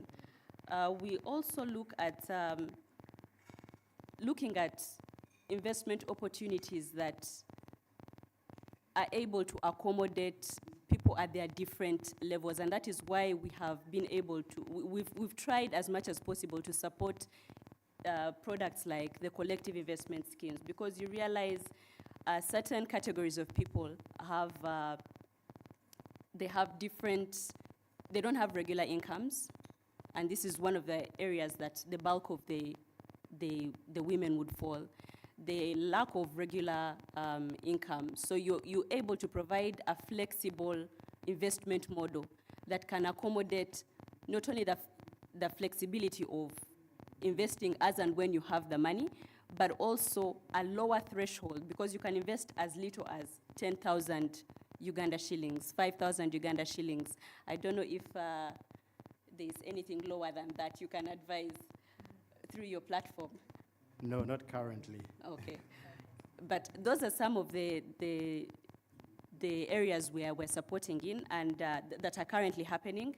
And I'll be happy to talk about what is in the pipeline, but I'll stop here for now. Right, thank you so much, Alison. It's good to hear that indeed the initiatives that are being taken on by the CMA, and you've heard you can invest with as low as 10,000. So this is not a club for the wealthy. We are demystifying all those myths. You've heard about the deal flow facility, the issuer resource program, the investor resource program. Generally, you have heard of all those opportunities. So while we are on this, Kathy would like to hear from what role do male leaders and allies play in supporting women's empowerment from where you sit and at Stanbic Bank? Okay. So a significant role is the short answer. But the role that men have to play, I'm going to use this more from a very practical perspective, not only for an organization, but even at home and with families. The first thing I'd say is challenging stereotypes, challenging the normal stereotypes, and when it comes to conversations you have with women. For example, I was talking about technology. It's been a stereotype that it's always men in tech, it's always men who are coding. But if men are actually having conversations with women, starting from a father talking to a child, a brother talking to a sister, your colleague encouraging you as a male colleague encouraging another woman, you can actually, as a male, participate in breaking and just changing that stereotyping. And if more voices of men actually continue with that momentum, you start to see that leadership approach becomes different, and it opens up a whole new mindset on just encouraging and breaking the stereotyping of what women should be doing and what men shouldn't. And when I say it also starts from the home, housework is not for women only. When people are being brought up, it depends on what role she played at home and what role the guy played. I have nephews who are fantastic chefs. They are wonderful. They bake for me nice banana bread, better than I do. And they all want to become stellar chefs one day. But it's because we stereotyped him to be, maybe he should go engineer or he should do blah, blah, blah. But then, there have been positions or roles that women and men play. If men participate in creating conversations and enabling a completely different shift in mindset, and even from our perspective on understanding, it's not just men who do certain things, and also it's not just men who are CEOs. We are very proud to see directors and CEOs all here who are women. So if we break that stereotyping, it will be the first thing. The other one is role modeling, because role modeling is part of having that conversation, showing that you're supporting your daughters, you're supporting the women in your life to actually be able to be empowered, encourage them to invest, encourage them to do the things that you see your male counterparts doing, and shifting power dynamics. What I mean by that is understanding that at some point, and if you look at the history of where all this came from with patriarchy and et cetera, there's a system that's been operating. Power was always in one domain. So what I mean by shifting power dynamics is men having the ability to just feel free to empower the woman to feel the power is also in her hands. And this comes especially when it comes to financial inclusion. Because one of the things I'll give reference to, IFC worked with us on creating a women economic empowerment product, a solution. It's called Stanbic for Her. But when we looked at the research, it was quite surprising when we looked at the women-owned businesses and finding out that 60% of them were actually not owned by women, by the woman leader herself or the owner, and their accounts were not in their names. They were in their husbands' names. The power dynamics is what I'm talking about, is that we don't want to acknowledge that it is real, but if men start to go, you know what, you want to start your bakery? Here you go. Here, open the account, put it in your name, I'll guide you. But you need to change the dynamic. Yes, you're there to support her, but empower her while you're at it.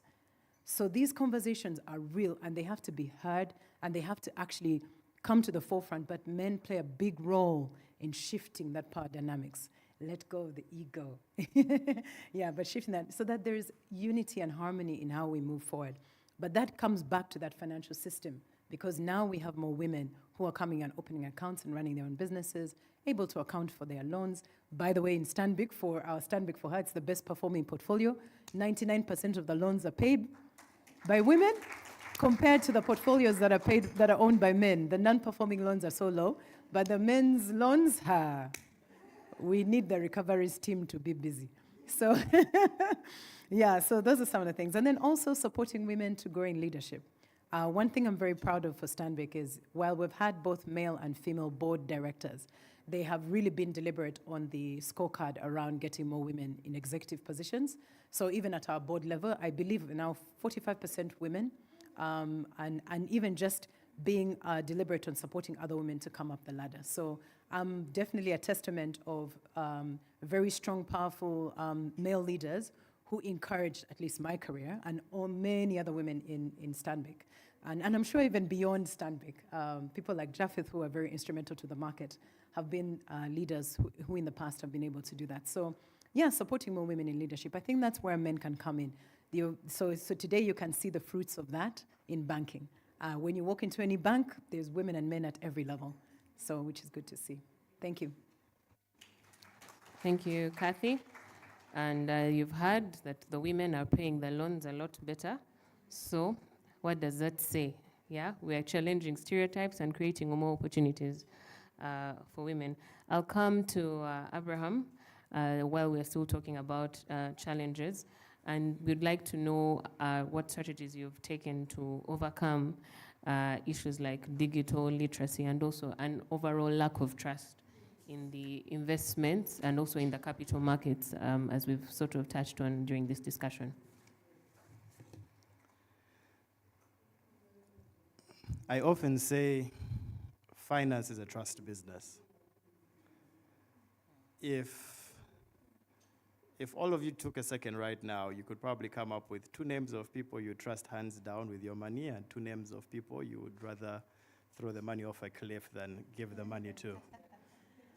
So trust is very important in our business. It's very important in finance. And in our experience, there have been 3 ways that you build trust. The first one and the most key, I think, to all the asset providers, fund managers in the house, they'll all testify, it's performance, it's consistency. If someone comes in with 10,000 shillings and you deliver the return on 10,000 shillings, they'll come back with 100,000. And if you deliver a consistent return on that, they'll come back with 1 million. And if you deliver a consistent return on that, they'll tell their friends, they'll tell their family that, listen, this thing has worked for me.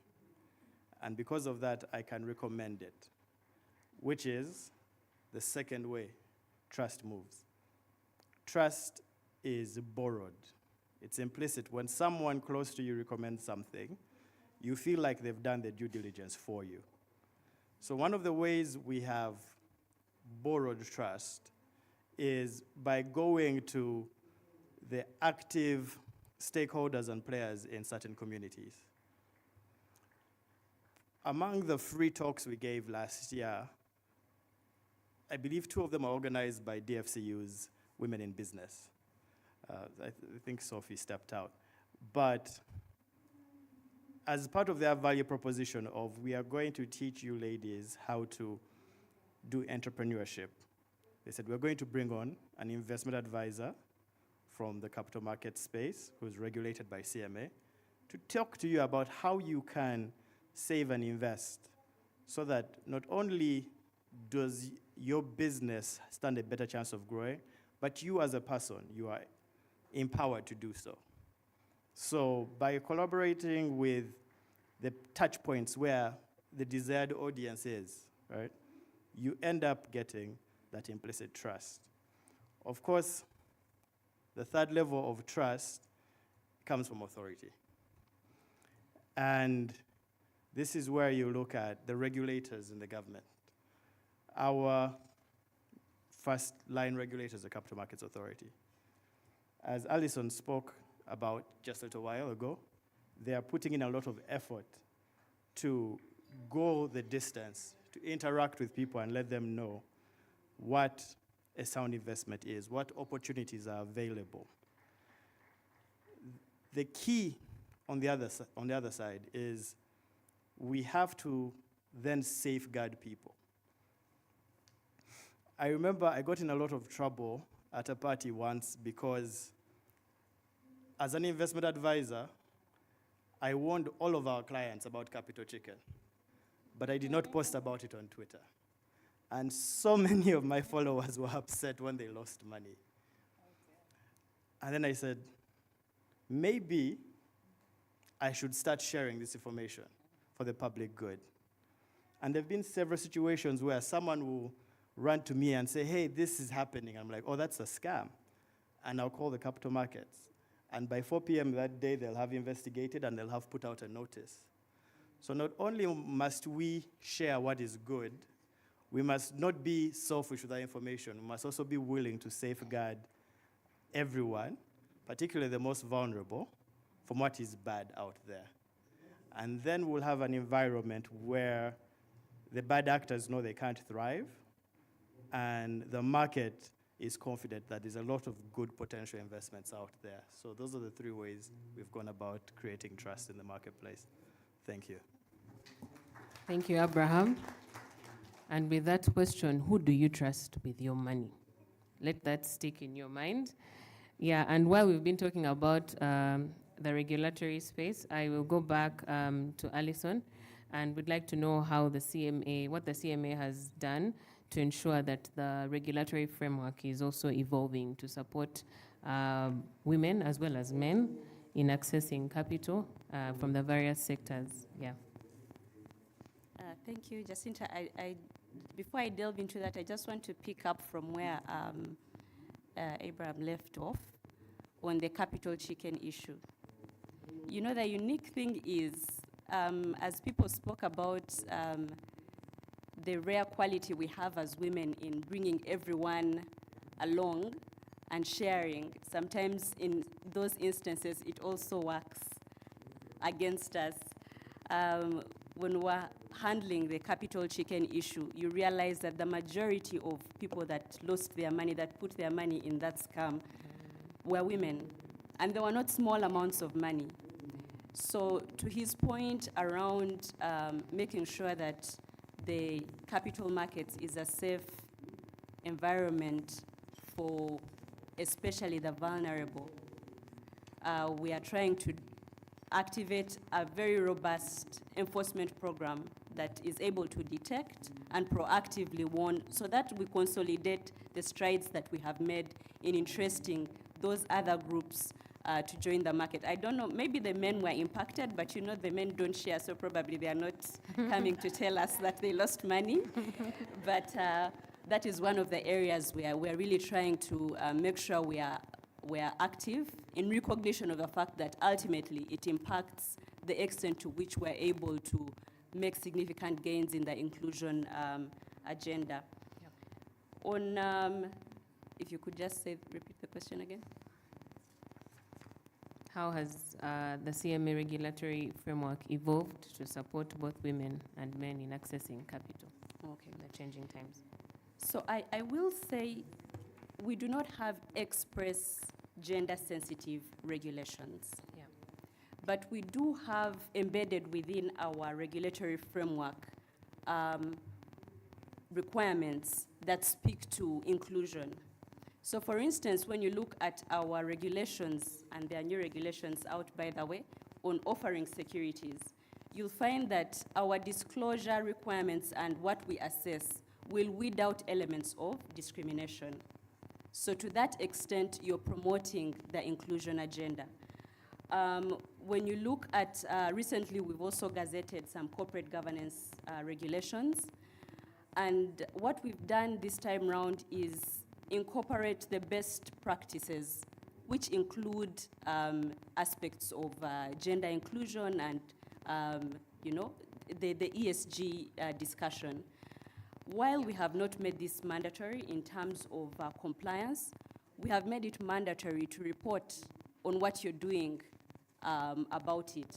So if you're not doing anything about it, you'll still have an opportunity to tell the market that we're not doing anything about it. And then the market will decide whether you are a good person, a good intermediary or listed company to be a part of. So that is how we are slowly moving into the area of inclusion. I had promised to share what we are trying, the additional activities we are doing in terms of this space. We are at the tail end of developing our ESG guidelines. And what this will do is it will provide a guide which has been lacking to the market in terms of how they can report on these elements and how they can incorporate them in their business operations. And I am confident that this will go a long way in supporting the inclusion agenda. We're also at the tail end of rolling out regulatory sandbox guidelines. And we believe, again, this is going to be an area that will accommodate a lot of innovations, including those that target specific groups that would not be ordinarily reached out by the conventional capital providing space or even investment opportunities. And we believe that that will go a long way in contributing to this discussion of inclusion, and we look forward to, counting the progress made once we have rolled out those regulations. Aside from that, when we are developing our regulatory framework, we ensure to the best extent possible that it is really stakeholder engagement rigorous, if I may use that phrase. So we make sure that we engage stakeholders and that these stakeholders give us the level of feedback that we can use to inform our regulatory reforms. Now, the chief guest said she has rung the bell and she hopes we have heard. So I think for us, our takeaway as the authority is as we do those stakeholder engagements, we can include a gender component so that it speaks to the reality of some of these groups that have been disadvantaged for some time. So that is our takeaway from this engagement we have had. The other thing that we are doing is also carry out a regulatory effectiveness assessment, which we intend to carry out this year.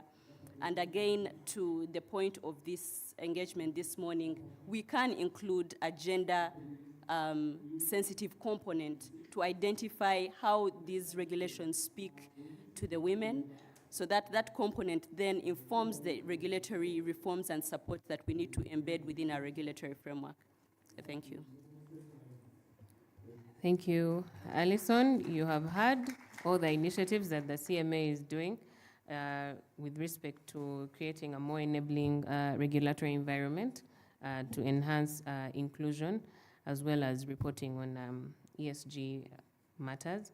And I will now come to Dr. Rachel, and we're still talking about the different roles, and we want to know what role do you think educational institutions can also play in bridging the gap between the financial services and the underserved population, especially women, and also we'll tie it in with the aspect of education and financial literacy.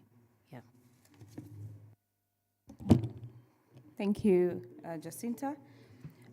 I'll probably start by reflecting on our, as education institutions, especially institutions of higher learning, we don't just teach, but we do research. And we've done quite a bit of research, and of course that research requires you to have conversations with different segments, but because of this particular focus, the women, we've had conversations with various women in rural communities, and I've had the pleasure of leading these investigations and research to inform policy, but also maybe product development or things to talk about in spaces where we're trying to advocate for the underserved segments, the women in this particular case. So when we go back into education, education is not just about help or financial education for being relevant to the conversation. It's not about saving an investment only, because that's what we usually do. When I'm taking a financial literacy class, I'm specifically emphasizing save for tomorrow for a rainy day, and invest this money and the different opportunities to invest. But we realize that, especially women within the rural spaces or the underserved segments, these people suffer with the same cycles. They work so hard, but they suffer the cycles of financial dependence on their spouses, and also the fact that they don't have opportunities or options, alternatives to keep their money. I'll very specifically and very quickly, you know, part of teaching is storytelling, but Jacinta, don't worry, I'm also looking at the clock. We had conversations with women in Nakaseke. Nakaseke is not very far from Kampala, isn't it? And these women, there's a particular lady, we went to her house, and remember they would tell us, come and have conversations with us after 12, because the men have gone to drink and whatever they do best after working. So they say, please come at 12. I don't want my husband to see me talking to people who look like us. So why? The insecurity is already there, and I think the previous speakers have alluded to these insecurities. And we asked the lady, so we went after harvest time, and guess what? She was pregnant with 3 toddlers, and she said the man took the money we got from the harvest to go and, they took the harvest, so he'll bring back the money. But we're speaking 3 months later, another season of planting was starting. What am I saying? This is a representation of so many women with the same story who dive back in the same financial cycles from one harvest season to another. So we have a role to play, and not just the academia. From the academic perspective, I'm saying financial education should be stretched out to these people, because we also had time to just gather them and teach them about before you give all that money out, just keep some for yourself. And then I keep my money where? We live in a 1-bedroomed house. Where am I going to hide that money? So we have work to do. So what I'm saying here is we must make these opportunities to save and invest accessible, but also relatable to those groups. When we go to teach financial education or spread out the word on financial literacy and empowering women in the space in terms of finance, we're looking at all these complexities. When I hear the big bank, you come and tell people, you use very complicated jargon. Alison is coming here to speak very complex regulatory aspects or relating to, even us at the exchange, we have always talked about how do we break it down? How do we simplify it? How do we make it palatable? Even us, sometimes the educated in the universities, you're coming to listen to these people talking about financial products, and you're like, what? Just give me a moment to digest. What about those people in those spaces? So accessibility and being relatable. We also want, and as an institution, but also talking to all of us here, we have different roles to play, the tech side, and all of us being part of this conversation. We want to move finance, financial literacy, financial empowerment to another level. We want to, we're trying to introduce community-based financial conversations. And can we just go to the communities and understand the way they understand money? Isn't it? Mm-hmm. We need to understand the way they understand money and the way they understand multiplication of money. I'm happy that the government of Uganda is moving the cooperatives, reviving of cooperatives. And as Makerere University Business School, we are partnering with the government of Uganda and the Uganda Cooperatives Alliance to build up on that cooperatives model, to bring up that woman who has issues with the formal financial services or the formal financial conversations, to say, let them come together in their groups and then try to build the little money that they have within the spaces they feel comfortable. And financial institutions or educators should now come into the spaces to enhance their skills. Women are not incapable. They just lack the opportunity, the alternatives, the strategies, the skills to multiply their money and do better. So encouraging the cooperative model is very good. Kathy doesn't know this, but I provided consultancy services through my institution to Stanbic Bank, who have done very well with leveraging the opportunity of cooperative spaces.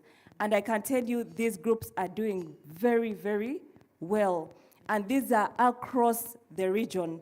I don't know about the PDM model, but I think the other lady who spoke in that clip is doing very well in terms of also enhancing our effort to support the government programs, but also our effort in the different entities, financial institutions, the academia, as we move this agenda, so that our efforts are not falling on dead ground. Probably lastly is the issue of financial technology. Still back to the story of Nakaseke women, they had this basic phone, Kabiditi, and we taught them how to open a message. Now you guys are sending messages to these people, is it about mobile, this? They can't even open a message using a Kabiditi. We had to demonstrate, to use chats to show them when you open your phone, go to messages. What does that message say? The phone became full.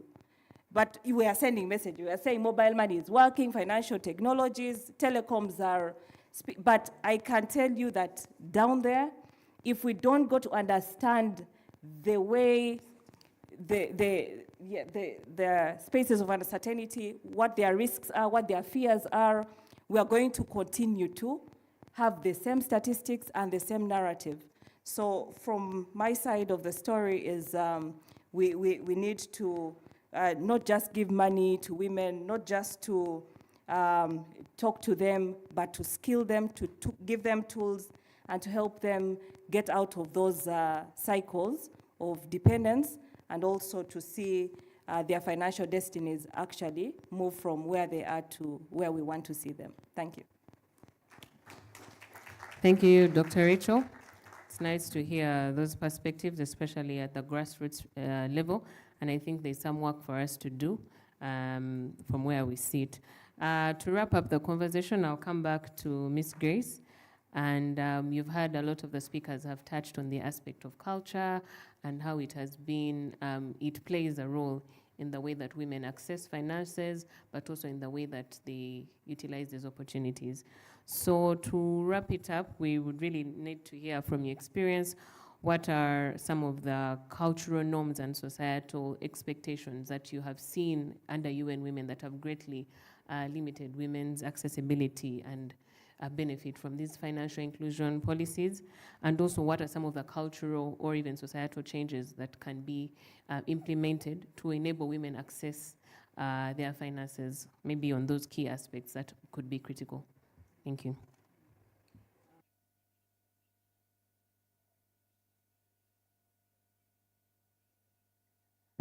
How I wish this kind of talk should become more regular.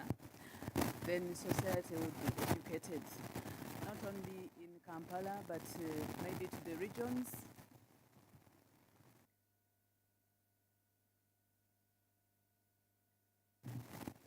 Okay. Should I start again? Okay, I was saying, yes, that how I wish such discussions could become regular, not only waiting for the annual ring the bell, but have them more regular, discussed at different platforms. Then more people would become educated and would become empowered. I'll just start by saying that we need to ensure that all programs are gender transformative. I think we've heard from all the previous speakers talking about integration of gender dimensions in their programs or the scope of work. And it has made a difference. I think Stanbic deserves an applaud. They have really done well. I'm a client of Stanbic.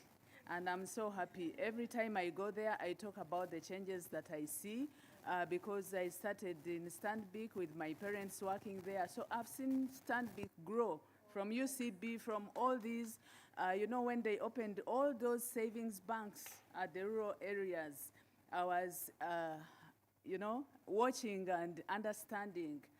And when I see the growth now that we have women executives, women on the board, I think we've made a stride in that dimension. I was just discussing with a counterpart on the table when we were having breakfast.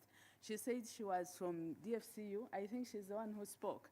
So I was telling her that we need to step up financial literacy programs, and I'm happy that Prof has alluded to that you've integrated this actually in the curricula. I was telling her, if we can integrate this in the students' requirements for internship, one vacation before you leave university, you should have gone through financial literacy, and you should go to the practical part of it, go to the community and train that community on financial literacy, and then adopt your course of discipline to the financial literacy and deliver that to the community.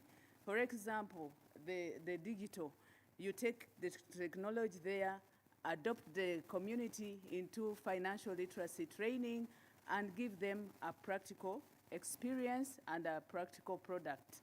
I think this country would just develop in 2 years, in 2 years' time. Yes, it is possible. If those women who cannot even, who have not gone to school, can be educated and they can speak about the problems, the challenges they are going through, they can articulate that, I do the harvesting and the man takes the harvest for sale and then does not bring back the money. They've already made for you the analysis, so you can address that issue. But what is UNMen encouraging? We're encouraging the voice and agency that is picking up everyone to be empowered to speak up, the women especially, and the girls. Dismantling those social norms, the patriarchal social norms, where the man is the leader, the man does not go to the kitchen, the man is the one to go to school, the man is the one who determines the healthy, aspect of the home, the man is the one who speaks up in the community. We are saying this narrative must change so that there is equal participation for both women and men. These inequalities must be addressed. We must transfer the power between the men and women. And how shall we be doing it? By developing an enabling environment. The policies and legal frameworks that we develop must be gender sensitive and must be addressed to some of these imbalances so that we have a balance of power between men and women at all levels. The stereotypes, the social norms that dictate the specific roles to women and girls need to be challenged because look at the minister who was here. She explained that she gave us a demonstrated evidence of what the bank perceived of them because of disability, the conception and the attitude that we have. That must be changed because even a person with disability understands. I look at the many disabled persons who are on Lugogo Drive. How many people have seen them? In the morning when you're going to work, these people come targeting the corporate people and they stand at every car and beg. I don't know how many people have experienced this, but we can do something about that. We can change that narrative. When I listen to the digital technology, these people have hands and they can use the phone. Why don't we empower them on MTN mobile money, service and other technology services so that they stop coming to the street and they occupy themselves constructively and contribute to their welfare and that of others around them. What is the government and UN Women doing now? We are promoting the care economy, a policy on care economy. We have supported the Uganda Bureau of Statistics to undertake a time use survey to bring out the time use. If you sit down and count the time that you have used to do different roles between a woman and a man, you'll find that a woman uses more hours on domestic and care work than the man. The man's time is more on leisure, reading the newspaper, sitting and watching the news. But if you get a typical woman in a household, tell them to write down what they have done from 5 o'clock, they will tell you they wake up at 4 and sleep at midnight. And they will enumerate all the things they have done. But the man can do some of those things. Why don't they participate? So we are saying that narrative must change, but we use policy and we use the government agencies to influence this, the Ministry of Gender, which is the machinery for gender equality. We use the Civil Society for Advocacy. We use the Equal Opportunities Commission for compliance issues. I'm glad they are here, and we are going to take on a program to support this compliance using the accountability frameworks, and I'm sure many organizations are going to come on board. In UN Women, we also have taken into account the wave of COVID, the scourge, that has really challenged us, and many women at most. We have teenage pregnancy as one of the major challenges in Uganda. I'm sure that each one of you has seen a young girl who is underage, pregnant. Some have given birth. Some have been able to go to school, to go back to school. Some have not. We have a program called the Second Chance Education Program. So this is supported through communities, especially in northern Uganda, to give an opportunity to these girls to skill again and be able to improve their livelihoods. We have another program in the digital technology field, which is African Girls Can Code Initiative. We train the girls. We have a coding camp where we expose girls to technology and how they can do business, how they can do different services using the computer and technology. And we have a phase 3 of this. I alluded to the financial literacy, which we are doing with the many companies, including Stanbic. And we have introduced a new program recently, because all this emanates from violence and abuse of human rights. And we have introduced a program, Justice for Her. I was happy when Stanbic mentioned Stanbic for Her. So there's also Justice for Her. I think we should introduce many, many for hers as services so that women can feel that, they are entitled to these, and they will be quick to run and receive these services. I think I'll stop there for now. Thank you. Thank you so much, Grace. A round of applause. And you heard it. We've talked about equal participation of men and women, creating that care economy, and so many more for hers. So, ladies and gentlemen, do we have any questions? Do we have any reactions? Is there anything you'd like to hear from the panelists? Or should we leave it to their digital platforms? You will reach out to them specifically. Jacinta, if I may, while people gather their questions, there were two things that were touched on that I feel I need to add to. So, one of the big problems in sub-Saharan Africa, particularly in rural communities, is the issue of autonomy. We purposely built a system whereby the investor is autonomous. Their interests are protected. And this is particularly relevant to women. And, the story that Professor has told is a bit heartbreaking for me, because 6 years ago, I was in a, what do they call those, thought-leading discussions with UNDP, and we're talking about how in certain parts of our country, women are not allowed to own real property, so they lose out in inheritance. And it took me back to the earlier days of Level Africa when people would ask, how do you create an account? To say, okay, all you need is a national ID and a bank account. And women said, I don't need an LC1 letter, I don't need my dad or husband to co-sign. And it was shocking to me that this was still happening. And I think we need, the processes are there because we do it at Level. I'm sure they do it at Stanbic. But we need to advocate and educate for our mothers, our sisters, our daughters out there that they have financial autonomy. Your hard work, your earnings, your investments, it should be understood that they belong to you, regardless of your chromosomes. As a woman, it's your money, it's your effort, it's yours. You should be able to own it. And I think we need to have that conversation more often. The second is with reference to technology and the technology deficit. Yes, we have built our platform to be as simple as possible, but you still need internet to interface with us.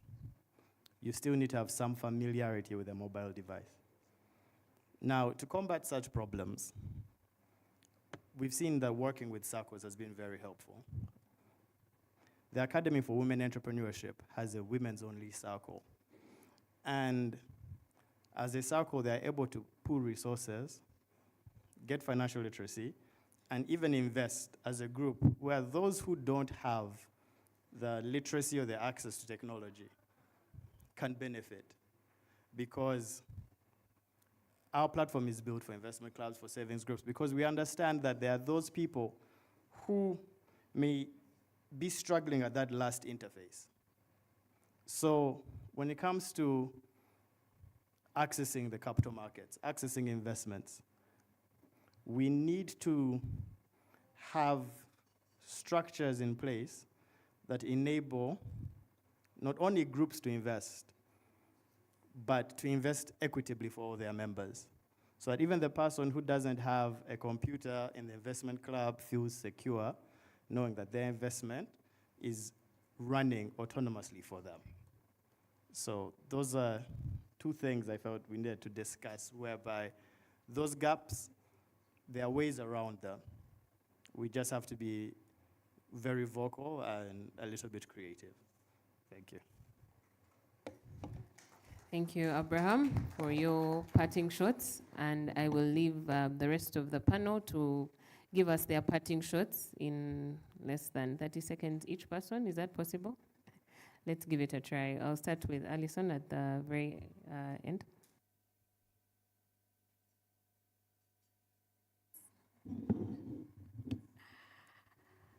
I think what we would like to commit to as a Capital Markets Authority, and I'm saying this well aware that my boss is just seated across, is to be able to, going forward, make sure that we are alive to the need for gender-sensitive regulation, gender-sensitive policies, so that as we are doing our regulatory reforms, as we're developing our programs for investor education, reaching out to the different potential players in the market, this is top of mind, and this is incorporated in our programs, in our strategies. We've done some work. We recognize that the market has done some work, but we know that we can do better. And we look forward to hearing not only from the market on how we can support, whether it is by regulation, whether it is by improved coordination, to make this a reality. Thank you. Thank you, Alison. Okay, on my part, it's just two things. We're going to enhance financial education. We just realized that that's the big thing. If nobody's educated on money, understanding money, and like you said, simple English, that's all we want to do. Secondly, you're going to hear more from us about affordable financing for women, much cheaper. We're part of the GROW project, which is the one done with Private Sector Foundation. It's World Bank supported. Loans are 10% for women-owned businesses. So if you know any woman who needs a loan from us, it goes at 10%. Market rate is 19 and above. So we're very, very keen to make sure that this works. We need to support women-owned businesses, so please just note that. And then a year from now, hold me accountable on this one. There is an opportunity, we're trying to look into some social bonds or green bonds that can support women. So we'll work on that. Check on me in a year. Thanks, Kathy. I just want to thank the USE and all the partners in this. I think as universities, we have gone out, we have come down from the ivory tower. And we are saying we want to partner. And I think all of us in the room, we need to begin to collaborate, partner, because our issues are similar, except our capacity to intervene differs. So I want to advocate for collaboration, for partnership, if we are serious about financial empowerment for women, but also other underserved segments. Thank you so much. Thank you, Dr. Rachel.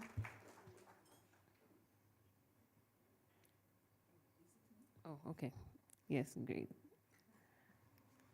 Yes, I'd like to thank UN Women and the Securities Exchange for bringing us all here today.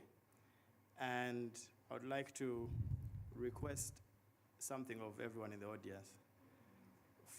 Have one honest financial discussion this week. Thank you. Thank you. Yeah, thank you very much. And UN Women, we appreciate you, all the stakeholders, for turning up for this, standing up for your agency and for yourself on gender equality. Yes, we will continue to accompany all processes on gender equality, ensuring equal participation of agencies and individuals, promoting and advancing the gender equality agenda, accompanying you in terms of capacity building, promoting the social norms and the commitments to which Uganda has endorsed, and ensuring the coordination and collaboration among the stakeholders. We'll segment these stakeholders and ensure that everyone is comfortable in the direction of gender equality and women empowerment. Thank you very much. Thank you so much, Ms. Grace. And another round of applause for the entire panel for such an insightful discussion. And at this point, we'll have a group photo. I think I deserve to stand there, and with the CEO, Mr. Paul Bisso, as well as the CEO of the CMA, Ms. Josephine. Yeah, just over there. Thank you.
Thank you so much, ladies and gentlemen.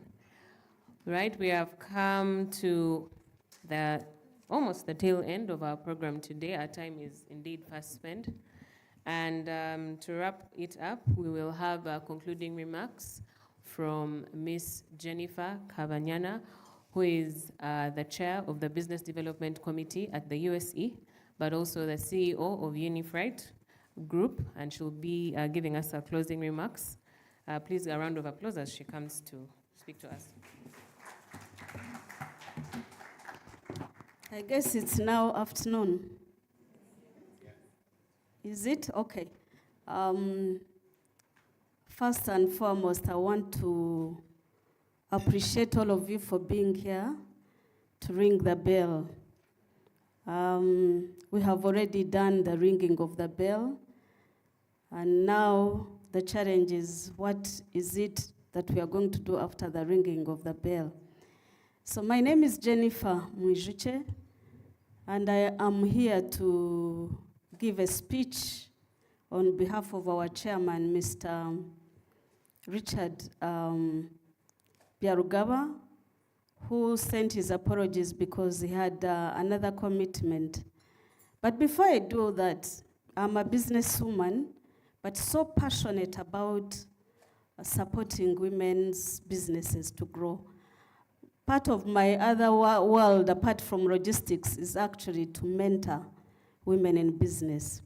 And this conversation has been so intriguing and so exciting for me that all of us are beginning to have this conversation about what is it that we can do to support women. Last week, on Wednesday, I was invited by MTN to speak to their women about leadership and business. And that, by the way, that is one of our issuers also who is doing well in as far as WEP is concerned. I'm surprised that they are not here to also make a presentation about what they are doing, but they are doing an incredible, incredible job in as far as implementing the WEPs is concerned.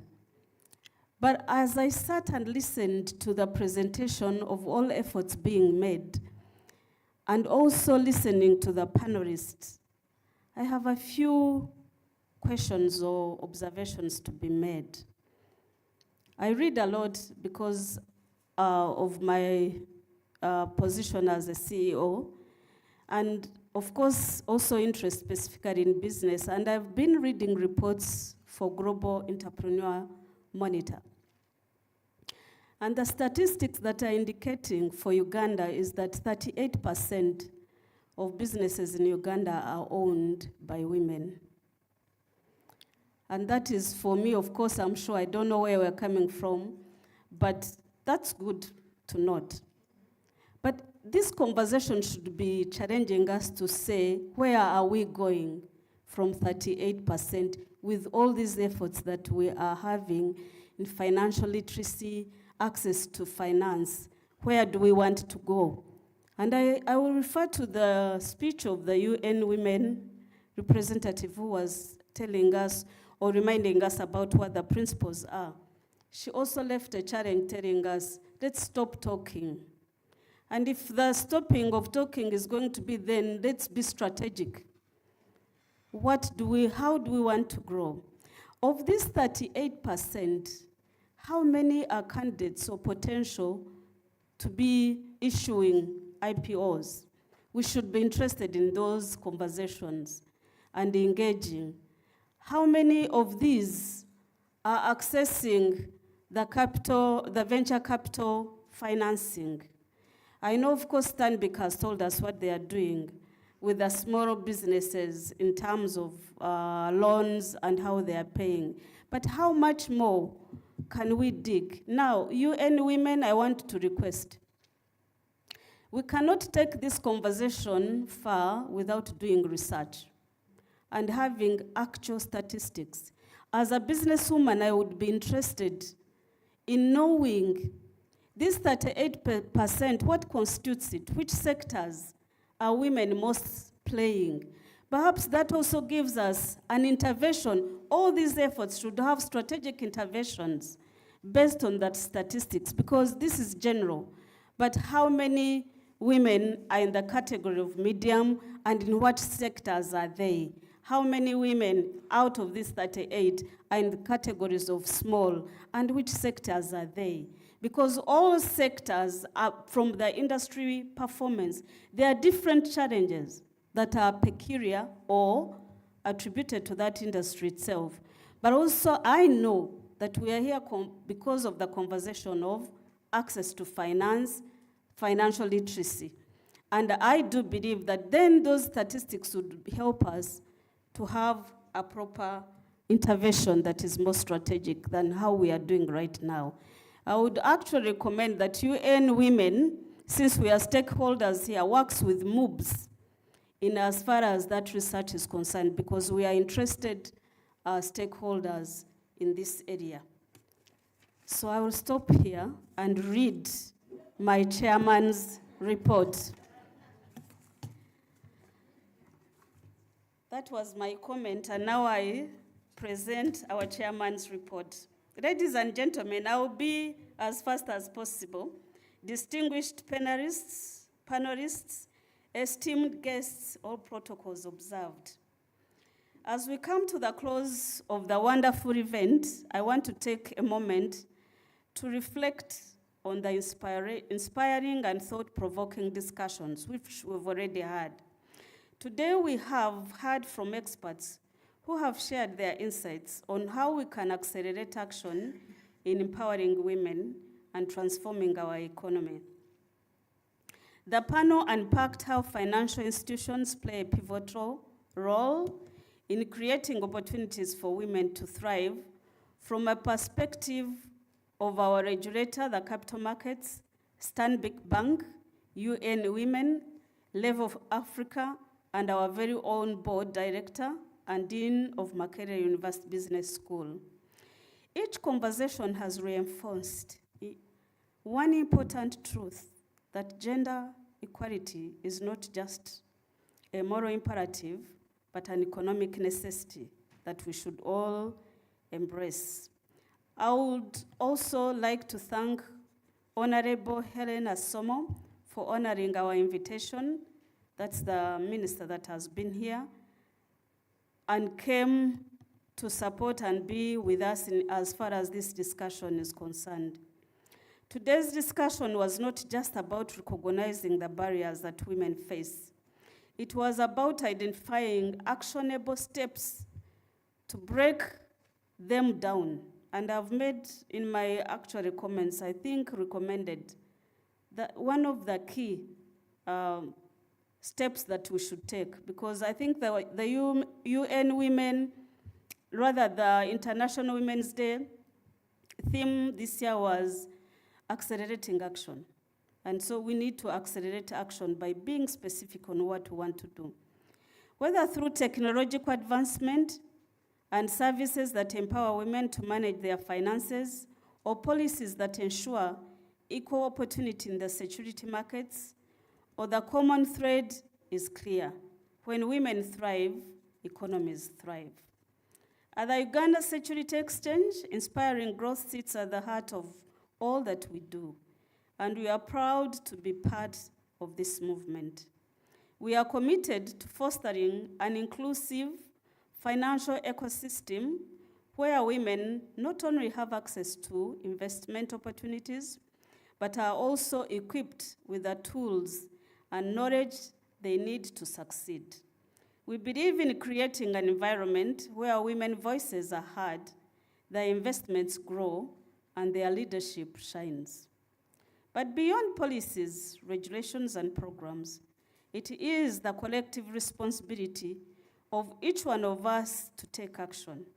It's about changing the narrative, supporting women-led businesses, investing in financial literacy, and ensuring that women in all sectors, especially in finance and investment, are supported in achieving their full potential. On that note, let's continue to lift each other up through mentorship, collaboration, and commitment to progress.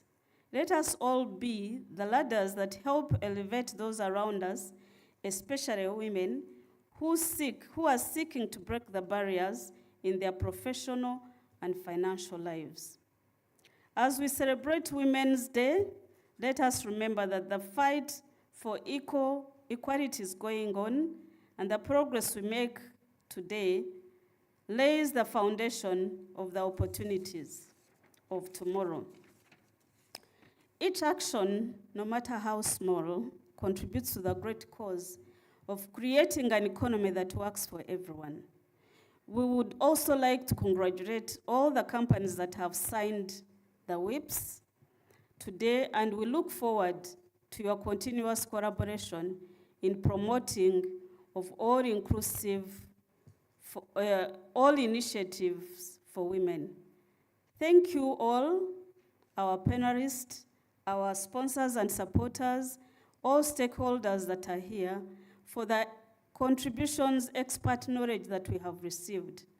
To our partners and sponsors for their continuous support, and to all of you for your dedication to this cause.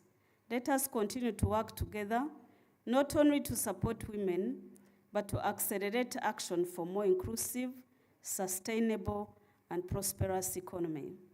I encourage you to take the insights from today and use them for proper positive change in your communities, businesses, and beyond.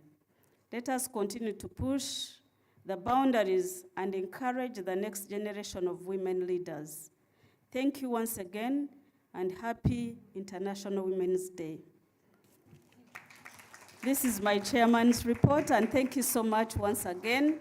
The message is accelerating action for all our efforts that we are making, because so many efforts are being made in this country, but I think indeed the word is collaboration and being able to leverage what we have done so far for better results. Thank you so much.